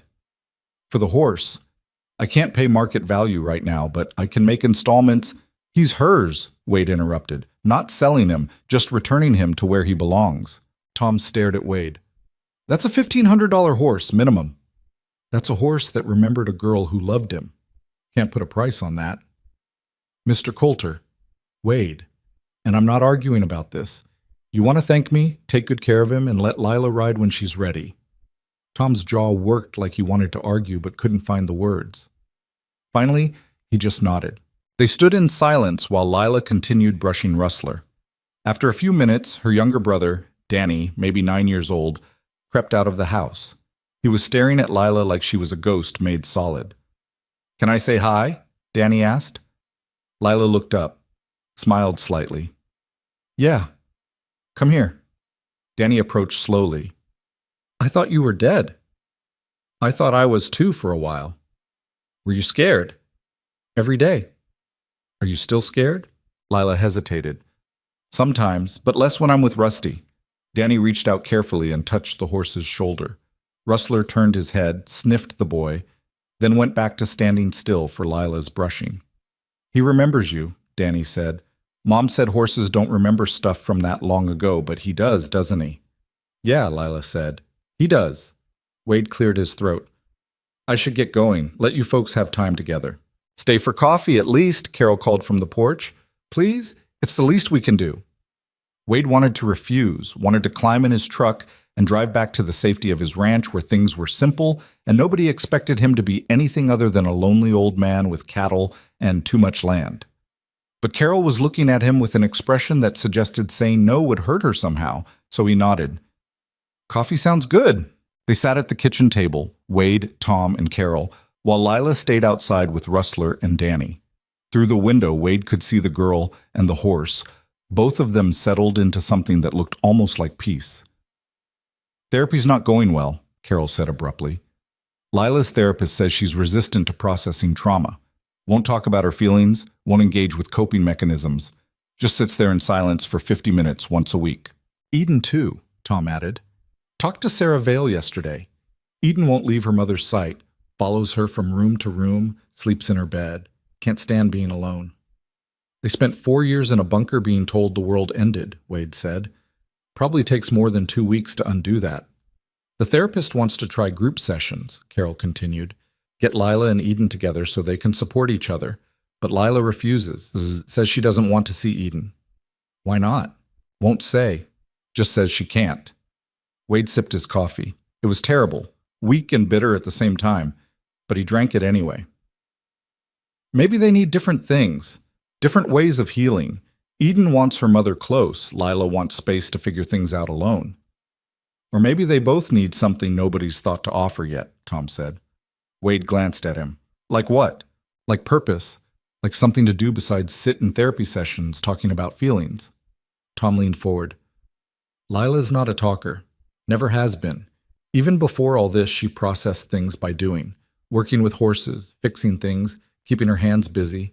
Sitting still and talking about trauma goes against everything she is. Carol looked at her husband. What are you suggesting? I don't know yet, but keeping her locked in the house except for therapy appointments isn't helping. She needs a reason to get up in the morning besides surviving. Wade thought about his own ranch, the years after his wife died, when he'd stopped caring about anything except the basic routines that kept him alive. Feeding cattle, fixing fences. Small tasks that built into days that built into years. Not healing, exactly, but surviving until healing became possible. She could work with horses, Wade said slowly. At my place or here. Exercise them, train them, whatever needs doing. Might help, might not. But it's something besides therapy. Tom and Carol exchanged glances. We couldn't pay you, Carol started. Not asking for payment, just offering space if she needs it. Why? Tom asked. Not suspicious, just genuinely curious. Why do you care what happens to my daughter? Wade set down his coffee cup. Because I found her crying in a bunker, and now I can't stop thinking about whether she's okay. Because Rustler chose her, and that means something. Because I'm 63 years old and spent 5 years being lonely, and maybe helping someone else not be lonely is worth the effort. The honesty surprised even Wade. He hadn't meant to say all that, hadn't meant to admit that finding those girls had cracked something open in him that he'd kept sealed shut since his wife died. Carol reached across the table and squeezed Wade's hand briefly. Thank you for everything, for finding her, for bringing Rustler back, for caring when you didn't have to. Wade nodded, not trusting his voice. Outside, Lila had stopped brushing. She was just standing next to Rustler now, forehead pressed against the horse's neck, both of them still in the morning sun. The weeks that followed established a pattern. Wade would bring Rustler to the Mercer Ranch 3 times a week. Lila would groom him, walk him around the property, gradually start riding again. Short rides at first, just circles in the yard. Then longer ones, out to the fence lines, through the arroyos. She didn't talk much during those sessions. Mostly worked in silence while Wade checked fence posts or helped Tom with whatever needed doing on the property. But slowly, bit by bit, Lila started looking less like a person trapped in their own head and more like someone remembering how to exist in the world. Eden's recovery went differently. She started attending a support group for trauma survivors. Started seeing a therapist who specialized in captivity cases. Her mother reported progress. Eden was sleeping in her own room now, could be alone for short periods without panic attacks. But Eden and Lila still hadn't seen each other since the hospital. Every time Wade asked about it, Lila would change the subject or walk away. 6 weeks after the rescue, Wade was at the Mercer Ranch when Sheriff Briggs called. Got something you should know, Briggs said. FBI finished their investigation into Garrett Boone. Full report just came out. And? He'd been planning this for at least a decade. Had 3 other bunkers built in different locations before he settled on Blackstone Canyon. Was on watch lists for survivalist extremist groups. Had been flagged by federal agents twice for stockpiling supplies, but nothing illegal enough to warrant arrest. Wade's stomach turned. So they knew he was dangerous. They knew he had extreme views, didn't know he'd act on them. That's supposed to make it better? No, just explaining how it happened. How a man like that could operate in plain sight for years while everyone trusted him. Briggs paused. There's more. Garrett kept detailed journals about why he chose Lila and Eden specifically, not random selections. He'd been watching them for months. Why those 2? Lila because she was isolated, rode alone frequently, predictable patterns. Eden because she played in an unfenced yard. He chose victims based on opportunity and vulnerability. Then he positioned himself as the hero searching for them, so nobody would suspect him. Wade closed his eyes. Does Lila know this? FBI's recommending families be informed. Part of the healing process, they say. Understanding it wasn't their fault. Their fault? How could anyone think trauma makes people blame themselves, Briggs said. Survivors think they should have seen warning signs, should have fought harder, should have done something different. FBI wants to make clear that Garrett engineered every aspect of this. The girls had 0 chance of preventing what happened. After hanging up, Wade found Lila in the barn, grooming Rustler for the 2nd time that day. She looked up when he approached. Something wrong? She asked, FBI finished their investigation into Garrett. Full reports out. Lila's hand stilled on the brush. And? He'd been planning this for years, watching you before he took you. Chose you specifically because I was easy to take, Lila finished. I know. I figured that out already. It wasn't your fault. Everyone keeps saying that. Lila went back to brushing. My therapist, my parents, the FBI agents who interviewed me, like if they say it enough times, I'll believe it. You don't believe it? I believe Garrett was crazy. I believe he would have taken someone even if it wasn't me. I believe a lot of things. She set the brush down. What I can't believe is that I survived 4 years in a hole in the ground and came out the other side. That's the part that doesn't make sense. What do you mean? I mean, I should be more broken than I am. I should be non-functional, traumatized beyond repair. That's what everyone expects. They look at me like I'm made of glass, waiting for me to shatter. Lila stroked Rustler's neck. But I'm not shattering. I'm just existing. Getting up every day, brushing this horse, eating meals, sleeping, like my brain decided survival mode is permanent now. That's not a bad thing, Wade said. Isn't it? Shouldn't I be falling apart? Shouldn't I be processing and grieving and doing all the things they say I need to do to heal? Maybe healing looks different for everyone. Lila turned to face him fully. Do you ever think about her? Your wife? The subject change caught Wade off guard. Every day. Does it get easier? No, just different. The sharp edges dull down enough that you can handle them without bleeding.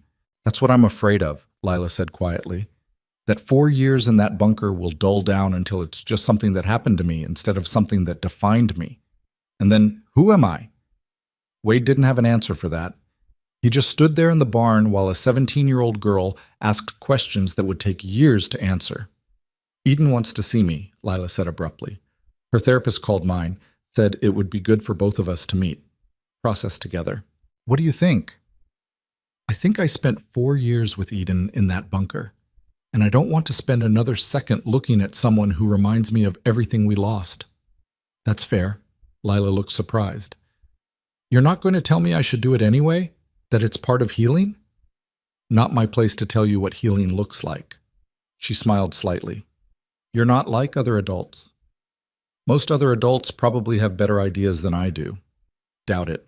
They worked in comfortable silence for a while. Lila grooming Rustler, Wade replacing a broken hinge on the barn door. The afternoon sun slanted through gaps in the walls, painting stripes across straw and dust. Tom appeared in the doorway. Wade, got a minute? They walked back to the house, leaving Lila with Rustler. In the kitchen, Carol was making dinner while Danny did homework at the table. We've been talking, Tom said, about what comes next for Lila. She's supposed to return to school in 2 weeks, but we don't think she's ready. Probably not, Wade agreed. So we're considering alternatives. Homeschooling, online classes, something that lets her move at her own pace. Tom hesitated. But she needs more than academics. She needs purpose. Something to work toward that isn't just recovering from what happened. Wade waited. We were thinking about horses, Carol said. Not just riding, training, rehabilitating, working with animals the way she used to before. But we don't have the resources or knowledge to set that up properly. You want my help, Wade said. We want to know if you'd be willing to mentor her. Teach her what you know about training horses, breaking difficult animals, rehabilitation work. Tom met Wade's eyes. We can't pay you. But if there's any other arrangement, stop talking about payment, Wade interrupted. If Lila wants to learn, I'll teach her. Simple as that. Carol's eyes filled with tears. You've already done so much. And I'll do more if it helps. That girl deserves a chance to build something besides trauma. If horses are what she wants, then horses are what she'll get. 2 days later, Lila started showing up at Wade's ranch 3 mornings a week. He taught her how to assess an animal's temperament, how to establish trust with horses that had been abused or neglected, how to read body language that spoke louder than words. She was a quick learner, patient and careful, with instincts that couldn't be taught. And slowly, week by week, the haunted look in her eyes began to fade. Not disappearing entirely, Wade suspected it never would, but softening enough that she could smile occasionally without it looking painful. The rescue had changed Black Hollow too. The town that had spent 4 years grieving now had to learn how to celebrate recovery without forgetting the cost. Families that had pulled apart began reconnecting. People started talking to each other again, helping neighbors, rebuilding the community that Garrett Boone's crime had fractured. But underneath the relief, something darker festered. The realization that evil had walked among them wearing a hero's face, that they'd all been fooled, that trust itself had become a complicated thing requiring scrutiny and doubt. Wade felt it every time he went to town for supplies. The way people looked at each other differently now, the way parents watched their children with heightened awareness, the way Black Hollow had learned the lesson that safety was an illusion and monsters didn't always announce themselves. 3 months after the rescue, Wade stood in his barn watching Lila work with a traumatized mare someone had dropped off after reading about the Mercer girl who was training horses again. The mare was skittish, underfed, covered in rope burns. Lila approached slowly, speaking in low tones, offering grain on an open palm. The mare hesitated, then stepped forward and took the grain. Lila smiled, a real smile this time, reaching her eyes. And Wade thought maybe healing wasn't about forgetting or moving on or any of the things people said it was supposed to be. Maybe healing was just finding moments where survival turned into something that looked almost like living. 6 months after the rescue, spring finally arrived in Black Hollow with the kind of warmth that made winter feel like something that had happened to different people in a different lifetime. The desert transformed overnight, wildflowers erupting from cracked earth, sage turning green at the tips, even the wind losing its sharp edge. Wade woke early on a Saturday morning to find Lila already in his barn, working with the traumatized mare they'd named Penny. The horse had arrived 3 weeks earlier, too thin and too scared to let anyone close. Now Penny stood while Lila brushed her coat, still nervous but no longer bolting at sudden movements. "You're here early," Wade said. "Couldn't sleep." Lila didn't look up from her work. "Thought I'd get a head start on feeding." Wade studied her. She'd gained weight, filled out to something closer to healthy. Her hair had grown longer, pulled back in a ponytail that made her look younger than 17. But her eyes still carried that knowledge, the understanding that terrible things could happen to ordinary people and nobody would stop it in time. "Something on your mind?" Wade asked. Lila set down the brush. "My parents want to sell the ranch." "What?" "Too many memories," they said. "Too hard to look at the property where Garrett used to come visit when he was pretending to search for me. They want a fresh start somewhere new." She ran her hand down Penny's neck. "Somewhere that doesn't remind them of what they lost." "What about what they found?" Wade said. "Your home. That's supposed to count for something. I think that's part of the problem. I'm home, but I'm not the same girl who disappeared. They keep looking at me like they're waiting for the old Lila to come back, and she's not coming back because she doesn't exist anymore." Wade leaned against a stall door. "Where would they move?" "California, maybe. Oregon. Somewhere with more rain, less desert." They asked what I thought. Lila finally looked at Wade. "I don't want to leave." "Tell them that." "I did. They said I need to think about my future, about college, about building a life that isn't defined by what happened." She laughed bitterly. "Like I can just move to California and become a normal teenager who worries about boys and SAT scores." "What do you want?" Wade asked. "I want to work with horses. I want to help animals that have been hurt. I want to wake up every morning and know that what I'm doing matters." Lila paused. "Is that crazy? To know exactly what I want at 17? "No crazier than anything else." They worked in silence for a while, feeding horses, mucking stalls, doing the repetitive work that made ranching both meditation and punishment depending on the day. Around 9, Tom Mercer's truck pulled into the driveway. Tom found them in the barn. He looked tired, older than his 48 years, like the rescue had aged him in ways that wouldn't reverse. "Lila, we need to talk," Tom said. "I'm working." "It's important." Lila set down the feed bucket with more force than necessary. "If this is about moving again—" "It's about Eden," Tom interrupted. "Sarah Vale called this morning. Eden's in the hospital." The words hung in the air like smoke. Wade watched Lila's face go carefully blank, the way it did when something hit too close to feelings she couldn't afford to have. "What happened?" Lila asked. "Panic attack that wouldn't stop. She's been having more of them lately, getting worse. Last night she couldn't breathe, thought she was dying. Sarah took her to emergency." Tom rubbed his face. "Doctors are keeping her for observation, running tests to make sure it's not physical. It's not physical, Lila said quietly. It's everything else. Sarah asked if you'd visit, said Eden keeps asking for you. No. Lila, I said no. Lila's voice hardened. I can't help Eden. I can barely help myself. You spent 4 years together. Exactly. 4 years in hell. Why would either of us want to relive that by looking at each other? Tom looked at Wade helplessly. Wade shook his head slightly. Not his fight. She's alone, Tom said to Lila. Eden's mother is trying. Therapists are trying, but she's alone inside whatever Garrett did to her head. And you're the only person who understands what that feels like. Understanding doesn't fix anything, Lila said. Maybe not, but it's better than isolation. Lila turned away, arms crossed. I'll think about it. Tom knew better than to push. He said goodbye to Wade and left, his truck kicking up dust on the gravel driveway. Lila stayed in the barn, standing motionless in the doorway, staring at nothing. Wade gave her space, went to check fence lines in the north pasture, giving Lila time to process whatever she was processing. When he returned 2 hours later, she was gone, left a note on his truck windshield written in careful handwriting. Thanks for letting me hide here. See you Monday. The hospital visit happened 3 days later, though Wade only learned about it afterward. Lila showed up at his ranch on Monday morning looking exhausted, like she hadn't slept. I went to see Eden, Lila said without preamble. Yesterday afternoon. Wade nodded, waiting.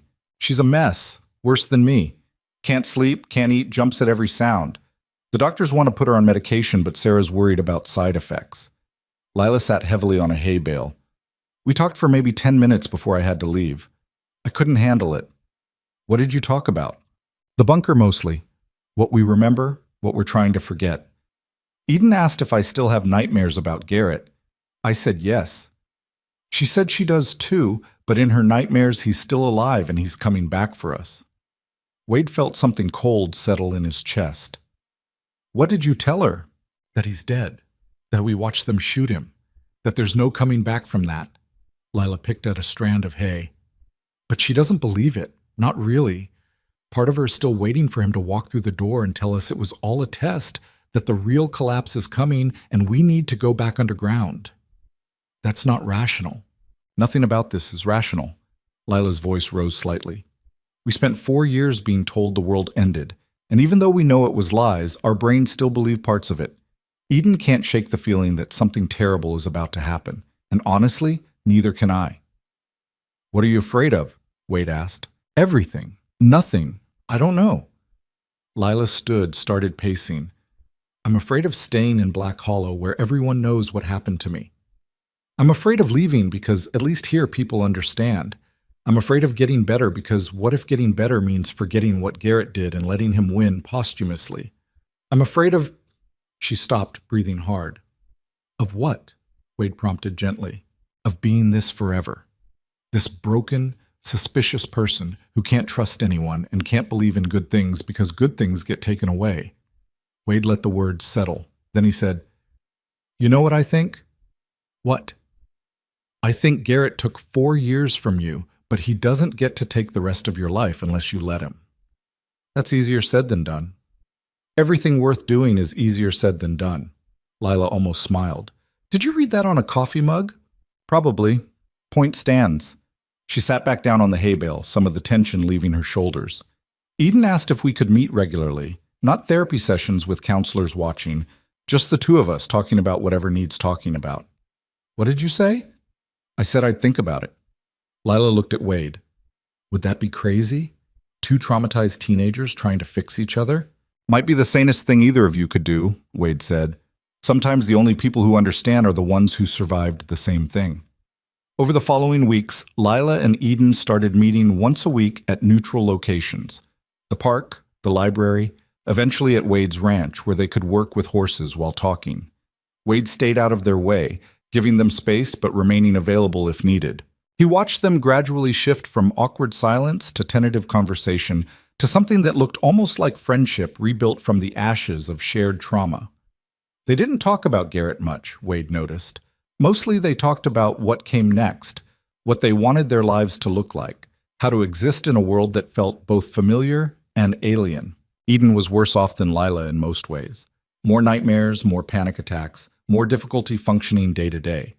But she had something Lila didn't: a willingness to be vulnerable, to ask for help, to admit when she was drowning. Lila kept everything locked down tight, only showing cracks when she thought nobody was watching. Wade recognized it because he'd done the same thing after his wife died, built walls so high that nobody could reach the grief inside, then wondered why loneliness felt permanent. One afternoon in late spring, Wade found both girls in his barn, working together to halter train a young colt someone had brought in for rehabilitation. The colt was skittish, orphaned young, and handled badly afterward. Eden held the lead rope while Lila slowly approached with the halter. "Easy," Lila murmured. "Nobody's going to hurt you." The colt's ears flicked back and forth, uncertain. Lila stopped moving, letting the animal come to her. After a long moment, the colt stretched his neck forward and sniffed her hand. "Good," Eden said quietly. "He's trusting you." "He's deciding whether to trust me," Lila corrected. "Trust takes longer." Wade watched them work. Two girls who'd been through hell helping an animal who'd been through his own version of the same thing. There was something poetic about it, though Wade would never say that out loud. Poetry wasn't his language. Action was. Which was why, that evening after both girls had gone home, Wade made a phone call to Tom Mercer. "I've got a proposition for you," Wade said. "About the ranch." "We're still planning to sell, Deet." "I know, and I'm planning to buy." Silence on the other end. Then Tom said, "Wade, you already have a ranch." "I do, but I'm 63 years old with more land than I can work alone and no family to pass it to. Your place borders mine on the south side. Makes sense to combine them." Wade paused. "But I want Lila to run the horse operation. Training, rehabilitation, whatever she wants to do with it. Full partnership when she turns 18, assuming she wants it. That's incredibly generous. It's practical. Girl's got a gift with animals. Waste of potential to have her doing anything else." Wade leaned back in his chair. "Plus, gives her a reason to stay in Black Hollow if she wants to. A future that isn't about running away or trying to forget." Tom was quiet for a long moment. "I need to talk to Carol. And Lila." "Talk to them." "But Tom, your daughter knows what she wants. Maybe trust that she's old enough to make her own decisions about what her life looks like. Even if those decisions are influenced by trauma." "All our decisions are influenced by something," Wade said. "At least hers come with purpose." The conversation with Lila happened 2 days later. Wade laid out his proposal while they worked side by side, fixing a broken fence post. "You're offering me a partnership?" Lila asked, disbelief evident in her voice. "I'm offering you a future doing what you're good at. Details can be worked out later, but the basic idea is solid. You train horses, I handle cattle, we build something together." "Why would you do this?" Wade hammered another nail into the post. "Because you're good at this work, and it'd be a shame to waste that. Because I need help managing 2 properties. Because maybe we both need something to build toward that isn't about surviving what already happened." Lila set down her tools. "My parents think I should go to college, get a degree, become something respectable." "You can be respectable and work with horses." "They think I'm limiting myself." "Are you?" Wade asked. "Or are you the only one who knows what you actually need?"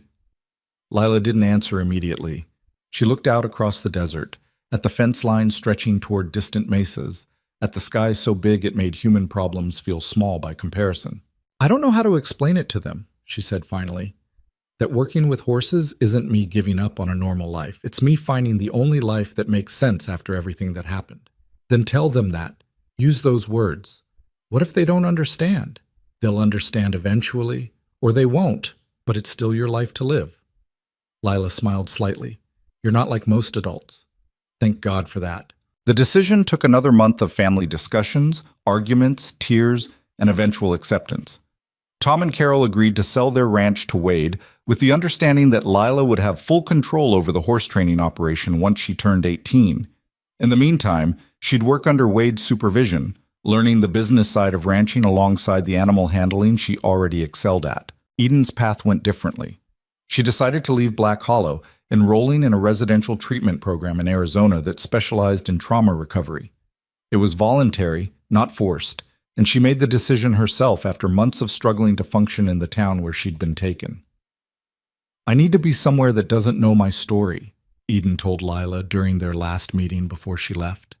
Somewhere I can be just a person, instead of the girl who was rescued. They were sitting in Wade's barn, both holding lead ropes attached to horses they'd been working with. Lila understood. Part of her wanted to leave too, to escape the weight of everyone's expectations and concerns. Will you come back? Lila asked. I don't know. Maybe. Depends on who I turn into when I'm not being reminded of what happened every day. Eden paused. Does that make me a coward? Makes you smart, Lila said. Knowing what you need is smart. You're staying, though. Yeah. Because of the horses? Because of a lot of things. The horses, Wade, the work. Because leaving feels like letting Garrett win. Lila stroked her horse's neck. He wanted to cut us off from the world, make us believe home didn't exist anymore. Staying here, building something here, it proves he was wrong. Eden smiled sadly. You're braver than me. I'm not brave, I'm just stubborn. Same thing sometimes. They hugged goodbye at the bus station, two girls who'd survived hell together and were now choosing different paths forward. Sarah Vale cried. Tom and Carol Mercer cried. Eden cried.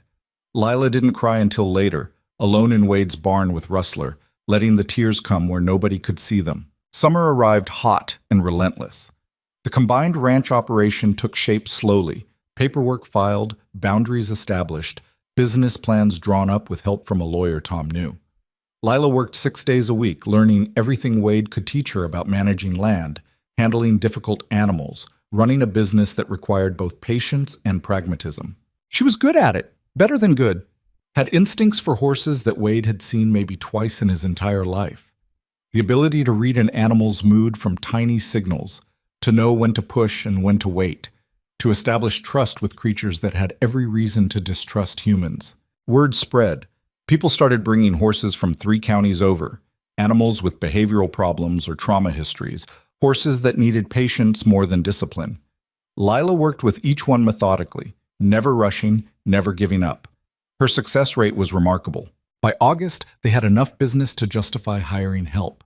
Wade brought in a teenager from town, Marcus Chen, 18 years old, looking for work before college. Marcus was quiet, competent, asked good questions, and followed instructions without needing his hand held. Watching Lila teach Marcus how to approach a frightened horse made Wade realize something. She wasn't just surviving anymore. She was building, creating something from the wreckage of what had been taken from her. One evening in early September, almost a year after the rescue, Wade found Lila sitting on the fence rail watching the sun set over the desert. Rustler stood nearby, grazing peacefully. Penny got adopted today, Lila said as Wade approached. Family from Phoenix, nice people, teenage daughter who wanted a project horse. You did good work with her. She did good work trusting again. Lila was quiet for a moment. You ever think about how much time we waste being afraid of things that haven't happened yet? All the time, Wade said. Garrett had us convinced the world was ending. Every day underground, we waited for the collapse he promised was coming. Riots, plagues, societal breakdown. None of it happened, but we spent 4 years living like it was real. She turned to look at Wade. How much time did I waste being afraid of something that wasn't true? It was true to you at the time, that's what mattered. But it wasn't real. And now I'm out here, watching the sun set on a world that's still standing, still functioning, still offering chances for people to build things. Lila paused. Eden called yesterday from Arizona. She's doing better, sleeping through the night, making friends, working with a therapist who actually helps. That's good. She asked if I was happy. Wade waited. I didn't know how to answer, Lila continued, because I'm not happy the way I was before. That kind of innocent happiness doesn't exist for me anymore. But I'm not miserable either. I'm something else, something that doesn't have a name yet. Content, maybe, Wade offered. Maybe, Lila smiled slightly. Is that enough? Being content after everything? Being content is more than most people manage. I'd say it's plenty. They sat in silence while the sun painted the sky in shades of orange and purple. Rustler wandered over and nudged Lila's leg, looking for attention. She scratched behind his ears absently. You know what the weirdest part is? Lila said. I'm grateful. For what? For all of it. For Garrett taking me, for the 4 years underground, for the terror and confusion and all the bad parts. She held up a hand before Wade could object. I know how that sounds, but hear me out. If none of that happened, I'd be a normal 21-year-old right now, probably in college, studying something I didn't care about, dating guys I didn't like, trying to figure out who I was supposed to be. Instead, I already know. I know exactly who I am and what I want and what matters to me. You're saying Garrett did you a favor? No. What he did was evil. But the person I became because of it, the person who can help traumatized horses and understand fear and work harder than anyone because I already survived the worst thing I could imagine. That person has value. That person matters. Wade felt something tighten in his chest. You would have mattered either way. Maybe. But I wouldn't have known it. Lila hopped down from the fence. I need to check on the colt before dark. Thanks for listening to my philosophical rambling. Anytime. Wade watched her walk toward the barn, Rustler trailing behind her like a guardian. The girl and the horse that had found each other across impossible odds, both of them carrying scars that would never fully heal, but learning to live with them anyway. That was the thing about survival, Wade realized. It wasn't about erasing what happened or returning to who you were before. It was about building something new from the pieces that remained, finding purpose in the wreckage, choosing to matter even when everything told you that you shouldn't. 3 months later, in December, they held the official opening of what they decided to call Silver Wind Ranch, a name Lila had chosen because it sounded like hope and movement and possibility all at once. The event was small, just family and a few friends, nothing like the media circus that had followed the rescue. Tom and Carol came, looking more settled now that the decision had been made and their daughter was thriving. Danny came and spent the entire time in the barn with Marcus, asking endless questions about horses. Sarah Vale made the drive from Arizona with Eden, who looked healthier than Wade had ever seen her. Weight restored, color in her face, eyes that didn't constantly scan for danger. Sheriff Briggs stopped by, bringing his wife and 2 kids. Wade was surprised to see him out of uniform, smiling, looking almost relaxed. Heard you're doing good work out here, Briggs said to Lila. Trying to, Lila replied. More than trying. You've got 3 waiting lists for training spots. People calling my office asking for your contact info because they heard about the girl who rehabilitates broken horses. Briggs smiled. Black Hollow needed some good news. You're giving it to them. After the guests left and the sun started setting, Wade found Lila and Eden standing together near Rustler's paddock. They were talking quietly, hands resting on the fence rail, looking at peace in a way Wade hadn't seen before. Don't miss it, Eden was saying. The bunker, I mean. But I miss who we were together down there. The way we took care of each other when nobody else existed. We can still take care of each other, Lila said, just in sunlight instead of darkness. Yeah, Eden smiled. I like the sunlight better. Wade started to turn away, give them privacy, but Lila called out to him. Wade, come here. He approached. Both girls were looking at him with expressions he couldn't quite read. We were talking, Eden said, about what we learned from everything that happened. And what did you learn? Wade asked. That monsters exist, Lila said. But so do people who stumble into canyons and bring horses back and offer partnerships to traumatized teenagers because they believe in second chances. That heroes aren't always who you expect, Eden added. Sometimes they're 63-year-old ranchers who just refuse to give up. Wade felt his throat tighten. I'm not a hero, just did what anyone would do. That's what heroes always say, Lila said. But here's the thing, Wade. Most people wouldn't have followed Rustler into that canyon. Most people wouldn't have risked getting shot to bring a horse to a bunker entrance. Most people wouldn't have offered everything you've offered without asking for anything back. You're giving me too much credit. We're giving you exactly the right amount of credit, Eden interrupted.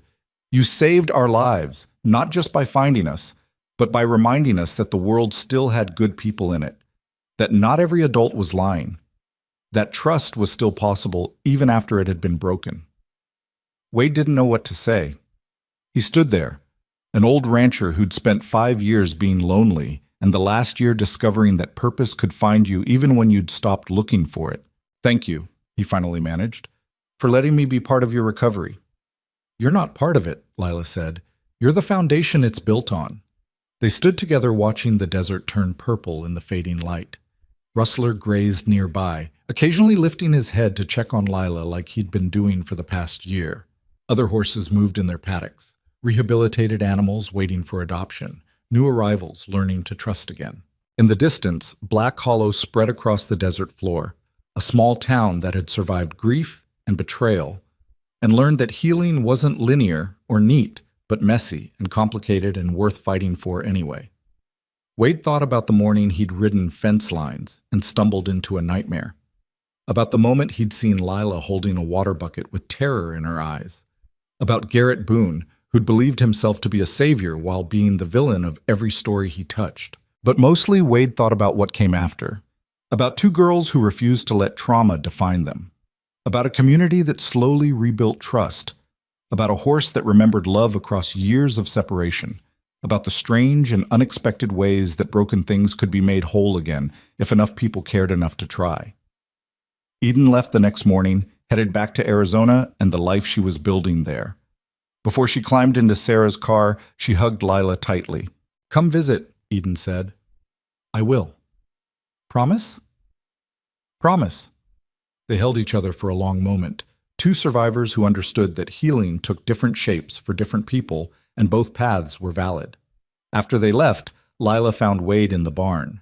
"I've been thinking," she said, "about expansion. There are kids like me and Eden who need places to go, things to do, ways to heal that aren't just therapy sessions and medication. What if we built something for them here? A program where traumatized kids could work with traumatized horses, both of them helping each other recover." Wade considered. "That would take funding, resources, probably some kind of nonprofit structure. But it's possible. Anything's possible if you want it badly enough." Lila smiled. "Then let's make it possible." Over the following year, that's exactly what they did. Applied for grants, filed paperwork, built additional facilities with help from volunteers who remembered what Black Hollow had lost and wanted to contribute to what it was building. By the second anniversary of the rescue, Silver Wind Ranch had become something bigger than a horse training operation. It was a recovery center, a second chance facility, a place where broken things, animals and people alike, could learn to be whole again. The first group of kids arrived in August, 6 teenagers from across the state, all carrying trauma of different kinds. Lila worked with them the same way she worked with horses, patient, firm, never pushing too hard but never accepting defeat either.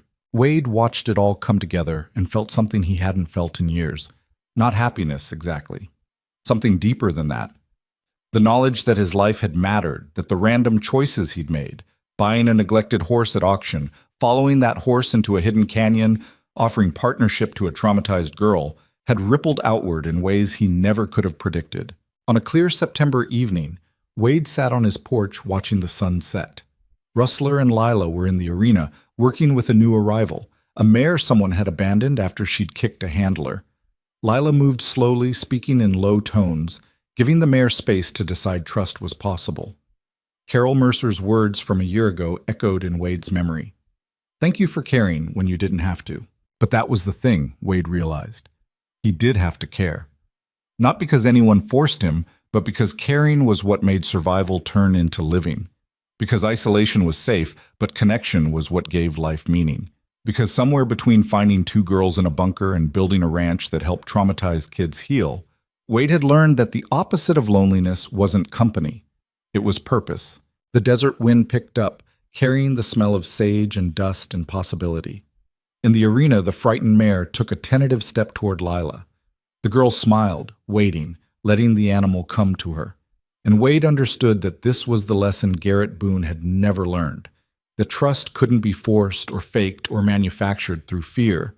It had to be earned, rebuilt, chosen every single day by people and animals who decided that risk was worth taking if it meant not being alone. The mare took another step, then another.